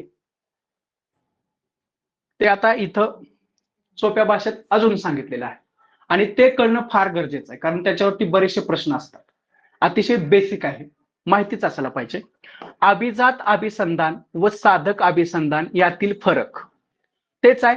अभिजात अभिसंधान कृत्रिम उद्दीपक चेतक नैसर्गिकपणे घडवून आणणाऱ्या चेतकाबरोबर पुन्हा जोडीने दिल्यास कृत्रिम चेतक मूळ नैसर्गिक प्रतिक्रिया घडवून आणू शकतो. अभिजात अभिसंधानामध्ये काय आहे? अभिसंधान प्रयुक्ताच्या नकळत घडत असतं. सोपं आहे. त्याच्यानंतर बघा, तिसरा पॉइंट इथं दिलाय, चेतक म्हणजे स्टिम्युलस, जीव, प्रतिक्रिया. त्याच्यानंतर आहे साधक अभिसंधान. त्याच्यात काय सांगितलेलं आहे? वर्तनात हवा असलेला बदल घडवून आणण्यासाठी विशिष्ट प्रतिक्रियेचा साधन म्हणून वापर केला जातो. त्याला साधक अभिसंधान म्हणायचं. यांच्या लक्षात आलं असेल, साधन म्हणून वापर केला जातो. कशाचा? त्या बटनावरती चोच मारणे हे साधन आहे. व्यक्ती शिकते. साधक अभिसंधानातील अभिसंधान अधिक हेतुपूर्ण असते. काय असते? अधिक हेतुपूर्ण असते. त्याच्यानंतर याच्यामध्ये चेतक प्रतिसाद असतो. स्टिम्युलस आणि स्टिम्युलस सगळ्यांना माहित आहे, स्टिम्युलस आणि त्याचा काय असतो? प्रतिसाद म्हणजे रिस्पॉन्स. आणि या अभिजात मध्ये काय असतो? चेतक, जीव आणि प्रतिक्रिया, असं तिहेरी असतो याच्यामध्ये, पण याच्यामध्ये दोनच असतात. हे पण थोडक्यात लक्षात ठेवा. त्याच्यानंतर आहे समष्टवादी. समष्टीवादी हा पण प्रयोग अतिशय महत्वाचा आहे. मॅक्स वर्दायमर जर्मन मानसशास्त्रज्ञ होते, आणि त्यांनी काय केलेलं आहे? समष्टीवादी किंवा समष्टवादी वादाचा पुरस्कर्ता वर्दामर व त्याचे सहकारी कोहलर आणि कोपका यांनी कशावरती भर दिलेला आहे? रचनावादावरती खूप टीका केलेली आहे. भर नाही दिला तर काय केलेलं आहे? टीका केलेली आहे. कशावरती? रचनावादावरती त्यांनी टीका केली. आणि त्यांचा जो वाद होता तो कोणता होता? समष्टीवादी होता. समष्टीवादी होते ते. आता बघा, 19व्या शतकाच्या अखेरीस मानसशास्त्राच्या अभ्यासावर रचनावादाचा खूप पकडा होता.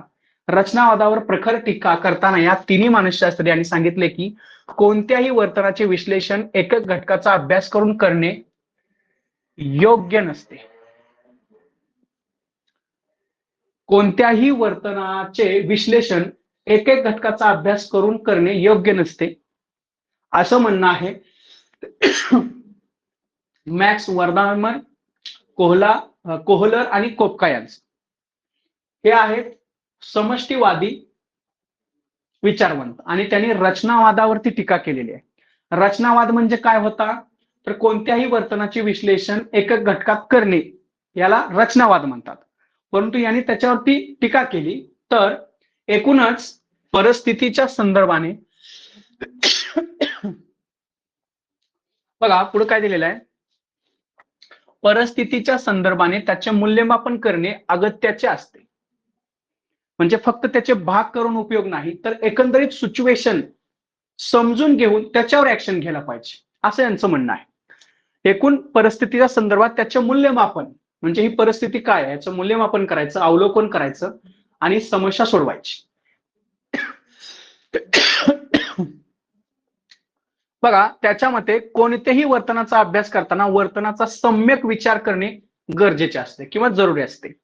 थॉर्नडाईकने मांडलेल्या प्रयत्न प्रमाद पद्धतीला पर्याय म्हणून मर्मदृष्टी अध्ययन सांगितले जाते. एखादी गोष्ट आत्मसात करताना चुकीच्या प्रयत्नांशिवाय प्राणी एकदम अचूक कृती करून अपेक्षित ध्येय गाठतो. त्याला काय म्हणतात, समष्टीवादी. कशाला म्हणतात, एखादी गोष्ट आत्मसात करताना चुकीच्या प्रयत्नांशिवाय कधी कधी प्राणी काय करतात, प्राणी एकदम अचूक कृती करतो, अपेक्षित ध्येय गाठतो, हे त्यांना मर्मदृष्टी अध्ययनाच्या साहाय्याने दर्शवले जाते. एखादी गोष्ट आत्मसात करताना चुकीच्या प्रयत्नाशिवाय प्राणी एकदम अचूक कृती करून अपेक्षित ध्येय गाठतो. ठीक आहे, तेच आहे. त्याच्यानंतर अध्ययन, बघा काय सांगितलेलं आहे, अध्ययन लर्निंग करत असताना समस्यायुक्त परिस्थिती असते अध्ययन करण्यासाठी. त्याचं आपण काय करतो, निरीक्षण करतो. म्हणजे काय करतो, संपूर्ण आणि संकलित त्याचं निरीक्षण करतो. निरीक्षण केल्यानंतर काय करतो, त्याचं मर्म जाणतो. म्हणजे या परिस्थितीमध्ये आपण नेमकी कोणती गोष्ट कृती करायला पाहिजे, म्हणजे त्या परिस्थितीचं मर्म जाणतो आणि ती समस्या काय करतो, विमोचन करतो. म्हणजे त्याची सुटका करतो, ती समस्या सोडवतो, असं ह्या मर्मदृष्टीमध्ये सांगितलेलं आहे. आता याच्यामध्ये बघा अनेक संप्रदायांपैकी समष्टवादी हा एक वेगळा संप्रदाय आहे. जर्मन शब्द आहे, त्याचा अर्थ आकृतीबंध होतो. समष्टीवादी म्हणजे काय, आकृतीबंध. म्हणजे पूर्ण आकृतीबंध समजून घ्यायचा आणि मग कृती करायची. एक एक कृती करत बसायचं नाही. तर एक कृती करत असताना काय करायचं, अगोदर आकृतीबंध लक्षात घ्यायचा आणि मग कृती करायची. आकृतीबंध लक्षात ठेवा. समष्टीवादी म्हणजे गेस्टाल्ट आकृतीबंध आहे. आकृतीबंध रचना म्हणजे समाकार. एखाद्या वस्तूचा किंवा परिस्थितीचा खरा अवबोध आपणास तिच्या पूर्ण आकृतीबंधातून किंवा समाकरणातून होत असतो. हा मूळ विचार या संप्रदायात सामावला आहे. मर्मदृष्टीमूलक अध्ययनात विश्लेषणाचा फारसा उपयोग होत नाही. संपूर्ण आकृतीबंध ध्यानात घेऊन अध्ययन होत असते. म्हणजे त्याचे पार्ट करायचे नाहीत, तर एकदम वर्तन करायचं आहे किंवा कृती करायची आहे, ते त्यांनी सांगितलेलं आहे. बघ आता कोहलर यांच्या मते अध्ययन 3 टप्प्यात होते. कोणत्या कोणत्या, समस्येची परिस्थिती पूर्णपणे जाणून घेणे महत्वाचं आहे, संकलन पद्धतीचे निरीक्षण करणे आणि मर्म जाणून समस्या सोडवणे. पहिल्यांदा काय करायचं, समस्येची परिस्थिती पूर्णपणे जाणून घ्यायची, की प्राप्त परिस्थितीमध्ये किंवा जी काही समस्या आहे ती पूर्णपणे अगोदर जाणून घ्यायची, तिचं संकलन पद्धतीने निरीक्षण करायचं आणि शेवटी काय करायचं, मर्म जाणून घेऊन समस्या सोडवायची. आता कोहलर यांच्या मते बुद्धिहीन प्रयत्न करणे किंवा केवळ सवयी लावून घेणे म्हणजे अध्ययन नव्हे. हे एखाद्या समस्येचे मर्म जाणण्यामुळे समस्येवर प्रकाश पडतो आणि त्यातून समस्या झटकन सुटत अध्ययन होते. मर्मदृष्टीमूलक अध्ययन पद्धतीचा अधिक अभ्यास करण्यासाठी कोहलर यांनी सुलतान नावाचा, याच्यावरती एकदा प्रश्न आला होता, सुलतान नावाच्या एका चिंपांझी म्हणजेच माकड जातीच्या माकडावर प्रयोग केले व ते प्रयोग कोणते ते आपण आता पाहूया. आता बघा प्रयोग पहिला त्यांनी कशावर केला,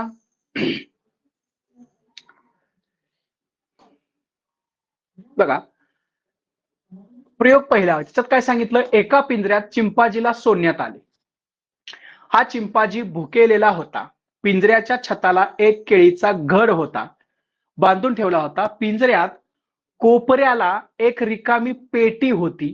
ही पेटी घडाच्या खाली आणून पेटीवर उभे राहून उडी मारली तर चिंपाजीला केळीचा घड मिळणार होता. म्हणजे एक पेटी होती आणि जर ती पेटी खाली ठेवली त्या घडाच्या बरोबर आणि चिंपांजीने जर उडी मारली तर तो केळीचा घड त्याला मिळणार होता. सुलतानने समस्यामय परिस्थितीचे पूर्णपणे जाणून घेतली. त्या सुलतानने समस्यामय परिस्थिती पूर्णपणे जाणून घेतली. संकलन पद्धतीने परिस्थितीचे निरीक्षण केले. बघा, समस्या जाणून घेणे पहिली पायरी आहे, तिचं निरीक्षण करणे दुसरी पायरी आहे आणि तिसरी काय आहे, मर्म जाणून घेऊन समस्या सोडवणे. ते इथं आपण वर पाहिलं तेच आहे. पिंजऱ्यातील पेटी केळीच्या घडाखाली आहे, झाडाखाली झालेला आहे, ओढून आणली आणि पेटीवर उभे राहून उडी मारली, केळीचा घड हस्तगत केला. आता त्याच्यानंतर बघा पुढं दुसरा प्रयोग काय आहे. दुसऱ्या प्रयोगात केळीचा घड अगोदरच्या पेक्षा जास्त उंचीवर टांगून ठेवला. पूर्वीपेक्षा जास्त उंचीवर केळीचा घड टांगला. पिंजऱ्यात आता एकाऐवजी 2 पेट्या ठेवल्या. एक पेटी दुसऱ्या पेटीवर ठेवून त्यावर उभे राहून उडी मारणे जरुरीचे होते. ही समस्या पहिल्या समस्येपेक्षा जास्त अवघड होती. एका पेटी व दुसरी पेटी ठेवून भक्कम आधार निर्माण करायचा होता. भुकेला चिंपाजी सुलतान जेव्हा पिंजऱ्यात सोडला तेव्हा परिस्थितीचे पूर्णपणे जाणून घेऊन त्याने मर्मदृष्टीने समस्या सोडवली. पिंजऱ्याच्या छतावर अडकवलेला घड सुलतानने हस्तगत केला. आता इथं तुम्हाला जरा ही इमेज व्यवस्थित दिसत नसेल, परंतु बघा इथं 2 पेटी ठेवलेल्या आहेत, दोन्ही त्याने एकावरती ठेवलेल्या आहेत आणि तो घड घेतलेला आहे. आता तिसरा प्रयोग बघा. तिसऱ्या प्रयोगामध्ये काय सांगितलेलं आहे, या प्रयोगाच्या वेळी केळीचा घड चिंपाजीच्या हाताला न येईल अशा बेताने पिंजऱ्याच्या बाहेर ठेवला. आता मात्र कुठे ठेवलेला आहे, पिंजऱ्याच्या बाहेर ठेवलेला आहे. पिंजऱ्यात 2 लाकडी काठ्या ठेवल्या. पिंजऱ्यामध्ये 2 लाकडी काठ्या ठेवल्या. त्या एकमेकांना जोडून मोठी लांबलचक काठी तयार करता येत होती. ती मोठी काठी तयार करून मगच पिंजऱ्याबाहेर ठेवलेल्या केळीचा घड सुलतान प्राप्त करणे शक्य होते. चिंपाजीने काही क्षण निरीक्षण केले, एकदम मर्मदृष्टीने समस्या सोडवली, 2 काठ्या जोडून मोठी काठी तयार केली आणि पिंजऱ्याबाहेरील केळीचा घड मिळवला. इथे काही इमेजेस आहेत बघा. 2 काठ्या बाहेर होत्या, केळी होती, दोन्ही काठ्या त्याने घेतलेल्या आहेत, एकमेकांना जोडलेल्या आहेत आणि केळीचा घड घेतलेला आहे. ही झाली त्यांची उत्पत्ती. आता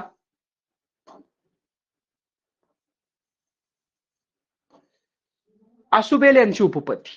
आता त्याची झाली, मर्मदृष्टीची झाली. आता आसुबेल यांची अध्ययन व अनुदेशन उपपत्ती. आसुबेल यांची कोणती उपपत्ती आहे, अ आणि अ, अध्ययन अनुदेशन उपपत्ती. आणि कुणाची आहे, आसुबेल यांची.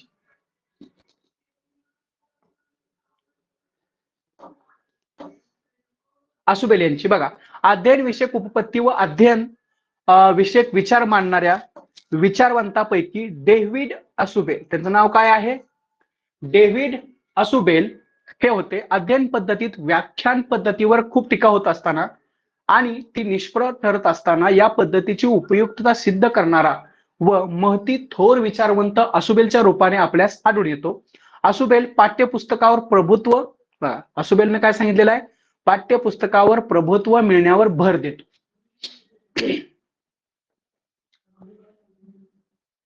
विशिष्ट प्रकारच्या ज्ञानाचे संपादन करणे हे शालेय जीवनाचे ध्येय असते, असे आसुबेल यांचे म्हणणे आहे. आता त्यांनी काय केलेलं आहे, the psychology of meaningful verbal learning हा ग्रंथ डेव्हिड आसुबेल यांनी प्रसिद्ध केला आणि त्यात त्यांनी वरील विचार स्पष्टपणे मांडलेले दिसून येतात. त्याचे अध्ययनविषयक विचार अर्थपूर्ण शब्द म्हणून प्रसिद्ध आहेत. त्याचे जे अध्ययनविषयक विचार आहेत ते काय म्हणून प्रसिद्ध आहेत, अर्थपूर्ण शब्द म्हणून प्रसिद्ध आहेत. अर्थपूर्ण शाब्दिक अध्ययनात नवीन माहितीची जुन्या माहितीशी घातलेली सांगड असते. तसेच या दोन्ही गोष्टींचा अर्थपूर्ण दुवा जोडणे हे अधिक महत्वाचे असते. अध्ययनकर्त्याला द्विपद क्रिया, बेरीज, वजाबाकी, गुणाकार, भागाकार कदाचित करता येत असतील, पण द्विपद क्रिया केवळ करता येणे म्हणजे अर्थपूर्ण शाब्दिक अध्ययन नव्हे. म्हणजे बघा आता पुढे दिलंच, उदाहरणार्थ या क्रिया नेमक्या कोठे करायच्या आहेत अध्ययनकर्त्याला समजले असेल तरच ते अध्ययन अर्थपूर्ण शाब्दिक अध्ययन होईल. तर फक्त बेरीज, उभी बेरीज, आडवी बेरीज किंवा दोन अंकी संख्येची बेरीज येता कामा नये, तर ती शाब्दिकरित्या त्याला यायला पाहिजे. म्हणजे शाब्दिक उदाहरणे त्याला सोडवता यायला पाहिजेत, हा त्याचा अर्थ होता. आसोबल यांच्या मते उद्दिष्टाला समर्पक अशी पद्धती न निवडल्यामुळे अडचणी निर्माण होतात. आसोबल यांच्या मतानुसार शिक्षकांनी विषय वस्तूची मांडणी कशी करायला पाहिजे, तर्कशुद्ध व अर्थपूर्ण केली पाहिजे. थोडक्यात लक्षात काय ठेवायचं आपल्याला, आसुबेल यांनी अध्ययन व अनुदेशन उपपत्ती मांडली. त्याच्यात त्यांनी काय सांगितलंय, तर अध्ययन विषयक उपपत्ती व अध्ययन विषयक विचार मांडणाऱ्या विचारवंतापैकी डेव्हिड आसुबेल होते. त्यांनी सांगितलेलं आहे की आसुबेल पाठ्यपुस्तकावर प्रभुत्व मिळवणे महत्वाचे आहे आणि विशिष्ट प्रकारच्या ज्ञानाचे संपादन करणे हे शालेय जीवनाचे ध्येय असते, ते एक सांगितलेलं आहे. अर्थपूर्ण हा शब्द इथला महत्वाचा आहे. कुठला? अर्थपूर्ण. प्रत्येक वेळेस आलेला आहे अर्थपूर्ण. ठीक आहे, डिटेलमध्ये नाही आहे ते आपल्याला. आता ही जी उपपत्ती आहे जेरोम ब्रुनर यांची, ही महत्वाची आहे. ते तुम्हाला टीईटी आणि सीटीईटी तिथं पण येणार आहे. ज्ञानात्मक उपपत्ती मांडली त्यांनी. जेरोम ब्रुनर 1915 हे ज्ञानात्मक अध्ययन आणि विकासात्मक मानसशास्त्र यांचे अभ्यासक म्हणून प्रचित होते. जीन पियाजे नाव महत्वाचं आहे, यांच्या विचारांचा प्रभाव त्यांच्यावर पडलेला जागोजागी दिसून येतो.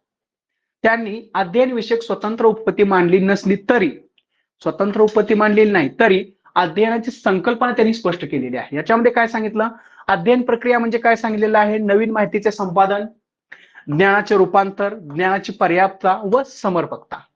प्रत्येक व्यक्ती नवीन माहिती संपादन करत असताना जुन्या किंवा अगोदरच्या माहितीत सुधारणा करून भर घालत असतो. तेव्हा एका अर्थाने पूर्वी मिळालेल्या माहितीचे सुधारलेले रूप म्हणजे नवीन माहितीचे संपादन असते. त्यानंतर त्यांनी काय सांगितलं, या ज्ञानाचं रूपांतर करताना दोन गोष्टी केल्या जातात. जुन्या माहितीतील काही भाग वगळून, आपण काय करतो नेहमीच जुन्या माहितीतील काही भाग वगळून टाकला जातो आणि काही नवीन भाग त्यात समाविष्ट केला जातो, हा त्यांनी विचार मांडला. एखाद्या व्यक्तीने मिळवलेले ज्ञान त्या व्यक्तीच्या वास्तवतेच्या सुरक्षित रचनावर आधारित असते असे ब्रुनर यांनी म्हटले आहे. या सुरक्षित रचना संस्कृतीतून तयार होत असतात आणि त्याचा वापर व्यक्ती स्वतःच्या उपयोगासाठी करत असतो. ठीक आहे, त्याच्यानंतर काय, बरेच त्याची मतं आहेत त्याच्यावरती ब्रुनर यांची. आता इथं त्यांचं महत्वाचं आहे की ब्रुनर यांनी संकल्पना प्राप्ती प्रतिमान हे मांडलेलं आहे. संबोध संकल्पनेच्या वेगवेगळ्या पातळीचा विचार केला. संकल्पनेची प्राप्ती 4 पातळ्यात होते. कुठल्या संकल्पनेची? संकल्पना प्राप्ती प्रतिमानामध्ये हे सांगितलेलं आहे. एक आहे मूर्त पातळी, परिचय पातळी, वर्गीकरण पातळी आणि अमूर्त पातळी. ठीक आहे, त्याच्यानंतर पुढची जी उपपत्ती आहे कुर्ट लेविन यांची उपपत्ती आहे. लक्ष द्या, याच्यावर पण एखादा प्रश्न असतो. कर्ट लेविन यांची उपपत्ती क्षेत्रीय उपपत्ती आहे. कुठली उपपत्ती आहे? क्षेत्रीय. बघा आता कुर्ट लेविन यांनी क्षेत्रीय उपपत्ती मांडलेली आहे. त्याच्यामध्ये काय सांगितलं, कुर्ट लेविन हा कोपका व कोहलर यांचा समकालीन सहकारी होता. लेविनच्या मते अध्ययनात परिस्थितीच्या सहकाराला अधिक महत्व आहे. अध्यापनाच्या प्रेरणेकडे त्याचे लक्ष केंद्रित झाले होते. विविध संकल्पना आणि संज्ञा यांच्या मदतीने त्यांनी आपली ज्ञानात्मक क्षेत्रीय उपपत्ती मांडलेली आहे. लेविनने क्षेत्र व मिती या संकल्पना महत्वाच्या मानल्या. या संकल्पनांचा विचार लेविन यांनी खालीलप्रमाणे केलेला आहे. बघा आता काय सांगितलं त्यांनी, 2 गोष्टी सांगितलेल्या आहेत. तुम्हाला प्रश्न येतो, क्षेत्र आणि मिती या 2 संकल्पना कुणाच्या उपपत्तीमध्ये मांडलेल्या आलेल्या आहेत किंवा कुठल्या उपपत्तीमध्ये मांडलेल्या आहेत, तर ते आपल्याला द्यायचं आहे. क्षेत्रीय उपपत्ती आहे कर्ट लेविन यांची. तर क्षेत्रामध्ये काय अंतर्भूत केलेलं आहे त्याच्यावर पण प्रश्न येतो, किंवा मागच्या वेळेस एकदा प्रश्न आला होता की कर्ट लेविन यांच्या क्षेत्रीय उपपत्तीमध्ये क्षेत्र म्हणजे काय आहे तर बघा, क्षेत्र म्हणजे व्यक्ती जिथे वावरते तेथील परिस्थितीचे वैशिष्ट्य होत. ज्या बाबींना व्यक्ती प्रतिसाद देते त्या सर्व बाबी क्षेत्र यात समाविष्ट असतात. या क्षेत्रात भौतिक व मानसिक दोन्ही प्रकारचे घटक असतात. विविध वस्तू, व्यक्ती, कल्पना, मानसिक ताण, उर्मी या सगळ्या बाबींचा या क्षेत्रात समावेश होतो. याच्यावरती प्रश्न आलता, भौतिक व मानसिक या दोन्ही याचे घटक असतात. त्याच्यानंतर आहे मिती. आता मितीमध्ये काय आहे तर लेविनने आपल्या उपपत्तीमध्ये भूतकाळ, वर्तमान काळ व भविष्यकाळ या मितीमध्ये सांगितलेलं आहे. कशामध्ये सांगितलेलं आहे? मितीमध्ये. या 3 काळांच्या मिती मांडल्या आहेत. एखाद्या व्यक्तीचे वर्तन वर्तमान काळात घडत असले तरी वर्तमान काळातील क्षेत्रीय परिस्थिती बरोबर भूतकाळ व भविष्यकालीन घटनांचा प्रभाव पडत असतो. गतकाळातील अनुभवानुसार व्यक्तीच्या जीवन क्षेत्राची रचना करता या रचना तिच्या भविष्यकालीन जीवनासाठी वर्तमान काळात त्या व्यक्तीलाच विशिष्ट वर्तन करायला लावतात. लहान मुलांच्या वर्तनाला भविष्यकालीन घटनांची वर्तन भूतकाळातील अनुभवानुसार घडत असते. एक महत्वाचं आहे. त्याच्यामध्ये लक्षात ठेवायचं एकच आहे, क्षेत्र आणि मिती. मितीमध्ये आपल्याला भविष्यकाळ आहे, भूतकाळ आहे, वर्तमान काळ आहे यांचा विचार करून आपण काय करत असतो, आपलं वर्तन करत असतो. त्याच्यानंतर आहे अजून एक उपपत्ती आहे गॅगने. हे जे फर्स्ट पेपर आहे आपला, फर्स्ट पेपर, त्याच्यासाठी ही उपपत्ती महत्वाची आहे. तर श्रेणीबद्ध अध्ययन उपपत्ती आहे त्यांची. त्यांनी काय सांगितलेलं आहे तर गॅगने आणि श्रेणीबद्ध अध्ययन उपपत्ती रॉबर्ट गॅगने यांनी अध्ययन विषयक मानसशास्त्र तत्वे प्रस्थापित करण्यात यश मिळवले. अध्ययन चांगले होण्यासाठी सुयोग्य वातावरण व आवश्यक असल्याचा आग्रह अनेक मानसशास्त्रांनी धरला. रॉबर्ट यांनी पुढे जाऊन अध्ययनार्थ्याला अध्ययनासाठी काय केले हे जाणून घेतले पाहिजे, कारण या गोष्टींचा अध्ययन चांगले होण्यास महत्वाचे योगदान आहे असा विचार मांडला. अध्ययनासाठी विशिष्ट असा चढता क्रम त्यांनी महत्वाचा मानला. बघा, अध्ययनासाठी विशिष्ट असा चढता क्रम त्यांनी महत्वाचा मानलेला आहे.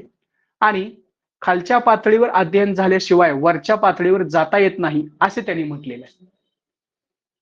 श्रेणी याच्यावरून तुमच्या लक्षात येत असेल, श्रेणी या शब्दावरून खालच्या पातळीवर अध्ययन झाल्याशिवाय वरच्या पातळीवर जाता येत नाही असा विचार कोणत्या मानसशास्त्राने आणि कोणत्या उपपत्तीने मांडला असा प्रश्न येतो. तर आपल्याकडे गॅगने श्रेणीबद्ध अध्ययन उपपत्ती माहित असायला पाहिजे. त्याच्यानंतर बघा, अध्ययन फलिताचे वर्गीकरण त्यांनी 5 मुख्य क्षेत्रात केलेले आहे. एक आहे बौद्धिक कौशल्य, माहिती, ज्ञानात्मक संरचना, अभिवृत्ती, कारक कौशल्य. तर या 5 क्षेत्रापैकी बौद्धिक कौशल्याचे वर्गीकरण, फक्त त्यांनी बौद्धिक कौशल्याचे वर्गीकरण पुढील 8 प्रकारात चढत्या क्रमाने केलेलं आहे. ते पाहूया आपण आता. बघा, संकेत अध्ययन एक आहे. संकेत अध्ययन म्हणजे रशियन शरीर विचार पॅवलॉव यांनी मांडलेले अभिजात अभिसंधान होय. साधक अभिसंधान या थॉर्नडाईक प्रयत्न प्रमाद उपाधीपासून ते स्किनर यांच्या साधक अभिसंधान पर्यंतच्या अध्ययनाचा अंतर्भाव होतो. बघा, अभिजात अभिसंधान यापेक्षा साधक अभिसंधान उच्च दर्जाचे असते. त्याच्यानंतर साखळी अध्ययन एक आहे. साखळी अध्ययनाचा अर्थ असा की पूर्वी अध्ययन केलेल्या चेतक प्रतिसाद संबंधाचा, चेतक आहे हे, नव्या परिस्थितीशी संबंध जोडणे होय. तर त्यासाठी विशिष्ट साखळी यांचा उपयोग आपल्या दैनंदिन जीवनात करत असेल. त्याच्यामध्ये शाब्दिक साखळी आणि कारक साखळी. ठीक आहे, जसं आपल्याला दिलंय, शाब्दिक साखळीत जोडल्या गेलेल्या किंवा संबंध प्रस्थापित झालेल्या शब्दांपैकी एक शब्द उच्चारला की दुसरा आपणास ताबडतोब आठवतो. उदाहरणार्थ, शाब्दिक साखळी, टेबल म्हटलं की आपल्याला काय आठवतं? खुर्ची आठवते. दिवस म्हटलं की रात्र, काळा म्हटलं की पांढरा, राजा राणी इत्यादी. आता जोड्या अशा असतात की एक शब्द उच्चारला की दुसरा लगेच आठवतो. या शब्दात साहचर्य प्रस्थापित झालेले असते, कारण कौशल्याच्या बाबतीत ही अशी साखळी असते. ठीक आहे. त्याच्यानंतर शब्द साहचर्य अध्यापन, याच्यामध्ये काय सांगितलंय, उच्चारलेला शब्द आणि ती विशिष्ट वस्तू यांच्यात साहचर्य प्रस्थापित होते. गॅगने यांनी सांगितलेल्या 8 प्रकारापैकी पहिले 4 श्रेणीबद्ध प्रकार थॉर्नडाईक, पॅवलॉव, स्किनर यांनी सांगितलेल्या अध्ययन विषयक बाबींचे वर्णन करतात. नंतरचे त्यापेक्षा मात्र भिन्न आहे, ते पण दिलेलं आहे. आता हे काय तुम्हाला फारसं असं विचारलं जात नाही, तरी पण आपण पाहतोय ते. बघा, 5वा आहे बहुगुणित भेदाबदन. त्याच्यानंतर आहे संबोध अध्ययन. त्याच्यानंतर तत्वांचे अध्ययन आहे आणि समस्या विमोचन आहे. तर हे याच्यावरती काय फार महत्वाचं नाहीये, परंतु आपण त्याच्यात ऍड केलेलं आहे.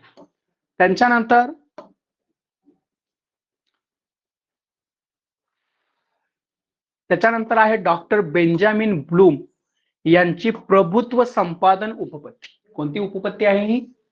प्रभुत्व संपादन उपपत्ती. याच्यामध्ये काय सांगितलेलं आहे बघा, बेंजामिन ब्लूम यांनी अध्ययन कार्याच्या दृष्टिकोनातून अध्ययन प्रक्रियेचा सखोल अभ्यास केला व प्रभुत्व संपादन उपपत्ती मांडली. कोणती उपपत्ती मांडलेली आहे? प्रभुत्व संपादन उपपत्ती मांडलेली आहे. या प्रभुत्व अध्ययन उपपत्ती प्रत्येक विद्यार्थ्याच्या आवाक्यातील उद्दिष्ट ठरवले जाते. बघा, या उपपत्तीत काय केलं जातं? प्रभुत्व अध्ययन उपपत्तीमध्ये काय केलं जातं? प्रत्येक विद्यार्थ्याच्या आवाक्यातील उद्दिष्ट ठरवले जाते. प्रभुत्व संपादन उपपत्ती म्हणजे काय? विद्यार्थ्याच्या आवाक्यातील उद्दिष्ट ठरवलं जातं. म्हणजे आवाक्याच्या बाहेरचं उद्दिष्ट ठेवायचंच नाही. ठेवतानाच काय ठेवायचं? आवाक्यातील उद्दिष्ट ठेवायचं. आणि मग उदाहरणार्थ विद्यार्थी अक्षर चांगले काढतो, हे उद्दिष्ट साध्य करण्यासाठी त्याला किती वेळ लागला याकडे लक्ष न देता, म्हणजे अक्षर सुधारायचं असेल तर ते लगे आज उद्या होणार नाही. त्याच्यासाठी दिवस आपल्याला काय करावं लागणार? अनेक दिवस त्याच्यावरती काम करावं लागणार आहे. म्हणजे लगेच 2 आठवड्यात किंवा 3 आठवड्यात चांगलं अक्षर होईल असं नाहीये, तर त्याच्यासाठी काही महिने सुद्धा लागू शकतात. हे आपण लक्षात घ्यायला पाहिजे. म्हणजे काय? त्याला किती वेळ लागला याकडे लक्ष न देता उद्दिष्ट गाठण्याच्या दृष्टीने नेमका तो कुठे पोहोचला हे पाहिले जाते. उदाहरणार्थ, अक्षरे चांगली काढताना सर्व अक्षरांची उंची समान ठेवतो. ह्या छोट्या छोट्या गोष्टी अगोदर आपण अचीव्ह करायच्या आहेत. उभ्या रेषा काढणे, काने काटकोनात सरळ उभेच काढतो, 2 अक्षरामध्ये योग्य अंतर ठेवतो. अध्ययनार्थी ज्यावेळी अपेक्षित टप्पा गाठतो त्यावेळी त्याचे अध्ययन झाले असे म्हणतात. जर तो त्या टप्प्यापर्यंत पोहोचत नाही तेव्हा त्याला तो टप्पा गाठण्यासाठी अधिक वेळ व सोयी उपलब्ध करून दिल्या जातात. महत्वाचं आहे. वर्ग अध्यापनात कोणत्या विद्यार्थ्याला कोणती मदत द्यावी लागेल, कोणाला अधिक वेळ द्यावा लागेल हे पाहिले जाते. प्रभुत्व अध्ययन हे अध्ययनार्थी निष्ठ आहे. ब्लूम यांची उपपत्ती ज्ञानात्मक विकासाबरोबरच भावात्मक विकासाच्या बाबतीत ही परिणामकारक ठरली आहे. तसेच ही पद्धती शास्त्रीय दृष्ट्या बिनचूक आहे. पण आपल्या देशात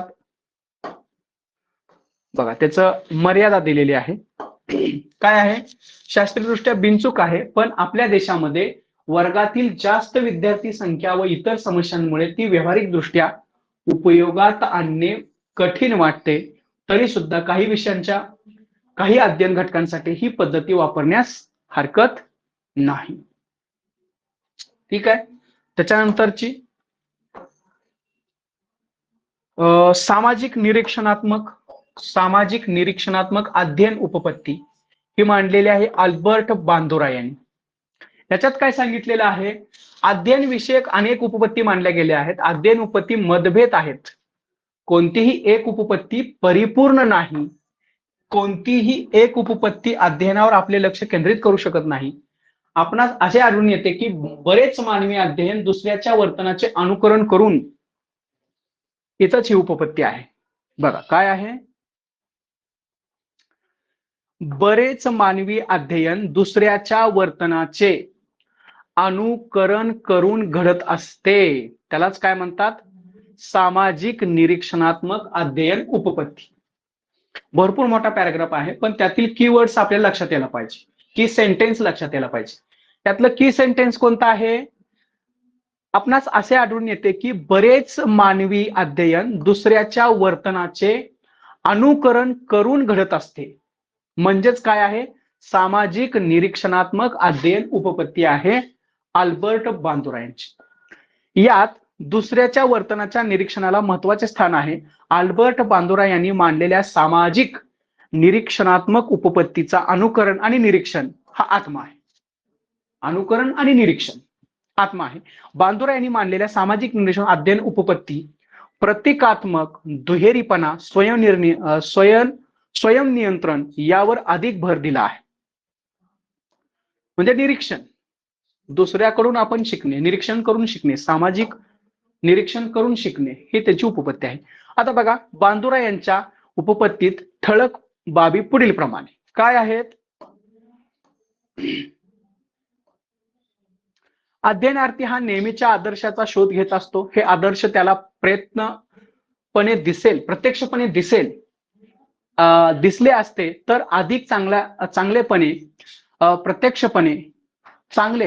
प्रत्यक्षपणे दिसले नाही तर तो चित्रपट, बघा सगळ्यात महत्वाचं काय आहे इथं, ह्याच्यावर प्रश्न येतो की नाहीतर तो चित्रपट, नाटके, पुस्तके यात त्याचा शोध घे. अध्ययनार्थी हा नेहमीच म्हणजे आदर्शाचा शोध घेत असतो. तो काहीतरी आयडियल कोण आहे, त्याचा आयडियल हिरो कोण आहे हे शोधत असतो. जसं आपल्याकडे बरेच चित्रपट, अभिनेते, अनेक मुलांचे आदर्श असतात किंवा काही मुलांचे क्रिकेटपटू आदर्श असतात, ते सांगितलेलं आहे. हे आदर्श त्याला प्रत्यक्षपणे दिसले असते तर अधिक चांगले, पण प्रत्यक्षपणे दिसले नाही तर तो काय करतो, म्हणजे समाजात त्याला आदर्श कुणाचा घ्यावा हे समजलं तर तिथं घेतो, पण समजा त्याला ते दिसलं नाही तसं कोण, तर तो काय करतो, चित्रपट, नाटके, पुस्तके यात त्यांचा शोध घेतो. म्हणजे एखाद्या चित्रपटातील नायक किंवा एखाद्या पुस्तकातील, कादंबरीतील नायक आपल्याला आदर्श वाटतो, त्याचं उदाहरण आहे. तेही अध्ययनार्थी त्याला शक्य झाले नाही तर कल्पकतेने का होईना, समजा त्याला चित्रपटात किंवा पुस्तकात सुद्धा असा कुठला आदर्श सापडला नाही तर तो कशावरती जातो, शेवटी कल्पकतेने, म्हणजे कल्पना करून आदर्श निर्माण करतो. तो आदर्शाचा शोध घेण्याचा प्रयत्न करत असतो. बघा, आदर्शाचे तो आता आपल्याकडे बरेचसे चित्रपट आहेत आपल्याकडे.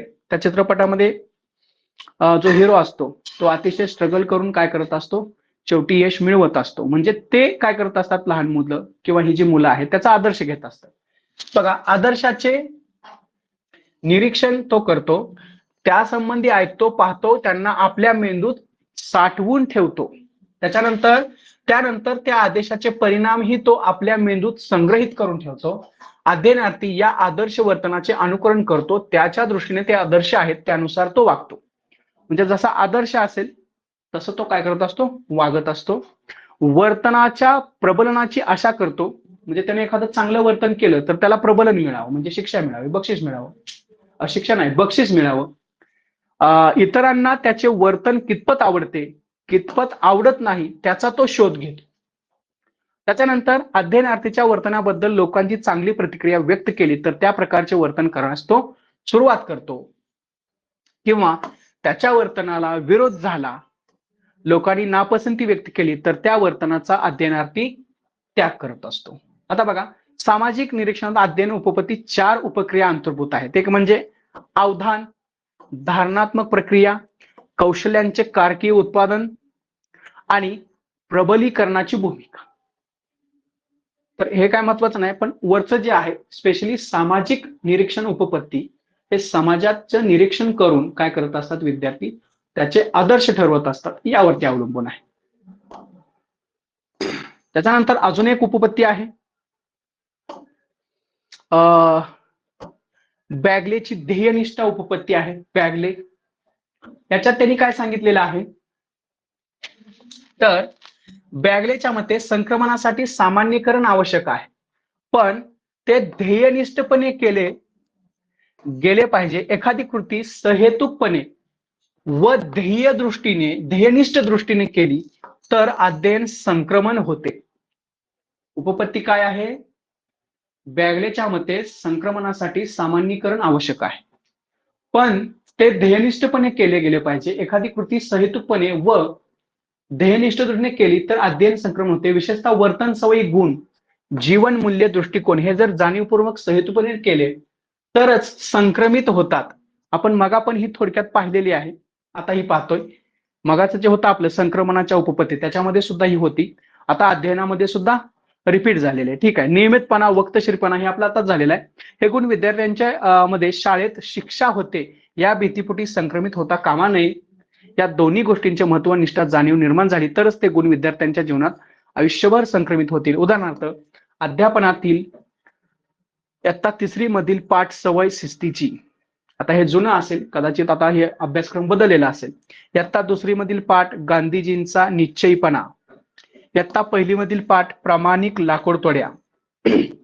वरील पाठातून आपल्याला काय मिळतंय? शिस्त, निश्चयीपणा, प्रामाणिकपणा हे गुण हेतुपूर्वक संक्रमित झाले पाहिजेत.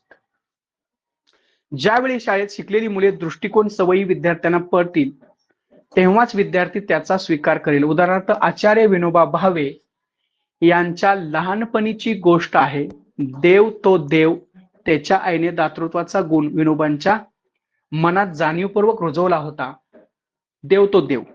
ब्लूम यांच्या मते विद्यार्थ्यांमध्ये मूल्य, तत्वे, दृष्टिकोन याबाबत ध्येयनिष्ठा, सहेतुकता निर्माण केली तरच त्या मूल्यांचा, तात्वनाचा किंवा दृष्टिकोनाचं संक्रमण होईल.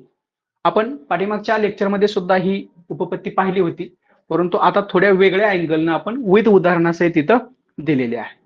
तर या ज्या उपपत्ती आहेत, सगळ्याच उपपत्ती आपण घेतलेल्या आहेत.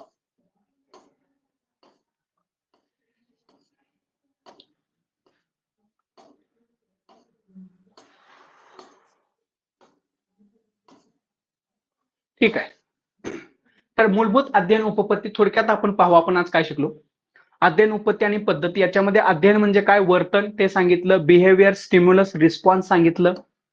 त्याच्यानंतर अध्ययन उपपत्तीचं आपण महत्वाचं वर्गीकरण पाहिलं. साहचर्यवादी 3 उपपत्ती आहेत, ज्ञानात्मक 5 उपपत्ती आहेत, आधुनिकतेच्या 3 उपपत्ती आहेत. टोटल 11 उपपत्तीचं इथं अध्ययन आपण आज केलेलं आहे. त्याच्यानंतर ॲनिमल इंटेलिजन्स, एडवर्ड यांचं ग्रंथ मांडलेला आहे, ते सांगितलं आपण. प्रयत्न प्रमाद उपपत्ती आपण एडवर्ड यांची, थॉर्नडाईक एडवर्ड यांची पाहिलेली आहे. त्याच्यानंतर प्रयत्न प्रमादमध्ये काय आहे? SR बॉन्ड आहे, ते आपण पाहिलं. त्यासाठी आपण हा मांजराचा प्रयोग तो पाहिला. त्याच्यानंतर टप्पे महत्वाचे नाहीत. इथं अध्ययन विषयक नियम जे आहेत ते 3 नियम, स्पेशली प्राथमिक 3 नियम आपल्याला व्यवस्थित करायचे आहेत. त्याच्यावरती प्रश्न असतो. सज्जतेचा नियम आहे किंवा तयारीचा, पुनरावृत्तीचा नियम आहे, त्याच्यानंतर परिणामाचा नियम आहे. हे 3 नियम करायचे आहेत. जे दुय्यम नियम आहेत त्याच्यावरती जास्त काय फोकस करू नका. त्याच्यानंतर आपण अभिजात अभिसंधान पाहिलं. रशियन शास्त्रज्ञ प्यावलाव यांनी अभिजात अभिसंधान उपपत्तीचा कसा पुरस्कार केलेला आहे, म्हणजे अभिसंधान म्हणजे काय ते समजून घेतलेलं आहे. त्याच्यानंतर साधक अभिसंधान पाहिलं आपलं स्किनर यांचं. त्याच्यानंतर फरक पाहिला आपण साधक अभिसंधान आणि अभिजात अभिसंधान. तर त्याचा कंडिशनल आणि क्लासिकल या 2 शब्दांना फरक लक्षात ठेवायचा आपल्याला. समष्टवादी उपपत्ती आपण पाहिली. त्याच्यामध्ये संपूर्ण आकृतिबंध हा शब्द लक्षात ठेवायचा आहे समष्टवादी उपपत्तीमध्ये. त्याच्यानंतर आहे पहिला प्रयोग, दुसरा प्रयोग, तिसरा प्रयोग चिंपांजीचा आपण पाहिला. त्याच्यानंतर आसुबेल यांची अध्ययन अनुदेशन उपपत्ती पाहिली. अध्ययन अनुदेशन आसुबेल, डेव्हिड आसुबेल अर्थपूर्ण शब्द म्हणून त्यांनी प्रयोग केला. जेरोम ब्रुनर यांचं थोडक्यात माहिती पाहिली आपण, ज्ञानात्मक उपपत्ती आहे. कर्ट लेविन यांची क्षेत्रीय उपपत्ती पाहिली. त्याच्यामध्ये 2 गोष्टीला महत्व आहे, क्षेत्र आणि मिती. क्षेत्रामध्ये आपल्याला माहिती आहे व्यक्तींचा प्रत्येक क्षेत्र यात समावेश होतो, आणि मितीमध्ये वर्तमान काळ, भविष्यकाळ, भूतकाळ या तिन्हींचा समावेश होतो. त्याच्यानंतर आहे गॅग्ने यांचं श्रेणीबद्ध अध्ययन उपपत्ती आपण पाहिली. त्याच्यानंतर शेवटी डॉक्टर बेंजामिन ब्लूम यांची प्रभुत्व संपादन ही उपपत्ती पाहिली. त्याच्यानंतर बांदुरा यांची सामाजिक निरीक्षणात्मक उपपत्ती पाहिली. शेवटी बॅगले याची ध्येयनिष्ठ उपपत्ती पाहिली. आणि हे प्रकरण आपलं संपलेलं आहे. ठीक आहे. तर उपपत्ती भरपूर आहेत म्हणून त्याचा अभ्यास करायचा असं काही नाहीये, परंतु सगळ्या उपपत्ती स्पेशली अध्ययनाच्या, त्या पाठीमागच्या लेक्चरला आपण संक्रमणाच्या, अध्ययन संक्रमणाच्या उपपत्ती पाहिल्या होत्या. आता आपण अध्ययनाच्या उपपत्ती पाहिलेल्या आहेत. तर दोन्ही उपपत्तीमध्ये 4 ते 5 मार्काचे प्रश्न अपेक्षित असतात. तुम्ही त्याचा अभ्यास व्यवस्थित करायचा. याच्या नोट्स मी तुम्हाला उद्याच्याला 100% देणार आहे. यानंतर ही कुणाची काय आता अडचण आहे का? ठीक आहे. याच्यावरती ना ते पण तुम्ही टाकले का? म्हणजे प्रश्न कसे विचारले जातील ना, ते प्रश्नाचं हा. म्हणजे प्रश्न असे टाकलेत का तुम्ही त्याच्या खाली? नाही नाही, त्याच्या खाली प्रश्न नाहीत, परंतु आपल्याकडे जे अगोदर आलेल्या प्रश्नपत्रिका आहेत त्याच्यामध्ये तुम्ही पहा काही प्रश्न त्यातून आलेले असतील, किंवा आता आपण ज्यावेळेस शेवटी शेवटी तुम्हाला जे प्रश्नपत्रिका आपण सोडवायला देणार आहे त्याच्यामध्ये त्या पद्धतीचे प्रश्न असतील, किंवा मधून मधून मी तुम्हाला सांगतोय की याच्यावरती असा प्रश्न येईल तसा प्रश्न ओके. येईल, हो. त्या पद्धतीने लक्षात ठेवायचं. सुरुवातीला आपण काय करूया, एक थोडे दिवस अगोदर थेरी काय आहे ते लक्षात घेऊया आणि त्याच्यानंतर प्रश्न काय असतील कसे असतील ते एकदा याच्यावरच मी एक प्रश्नपत्रिका घेतो आणि त्यानुसार आपण विश्लेषण करूया. ठीक आहे. ओके. ठीक आहे, एंड करू का क्लास?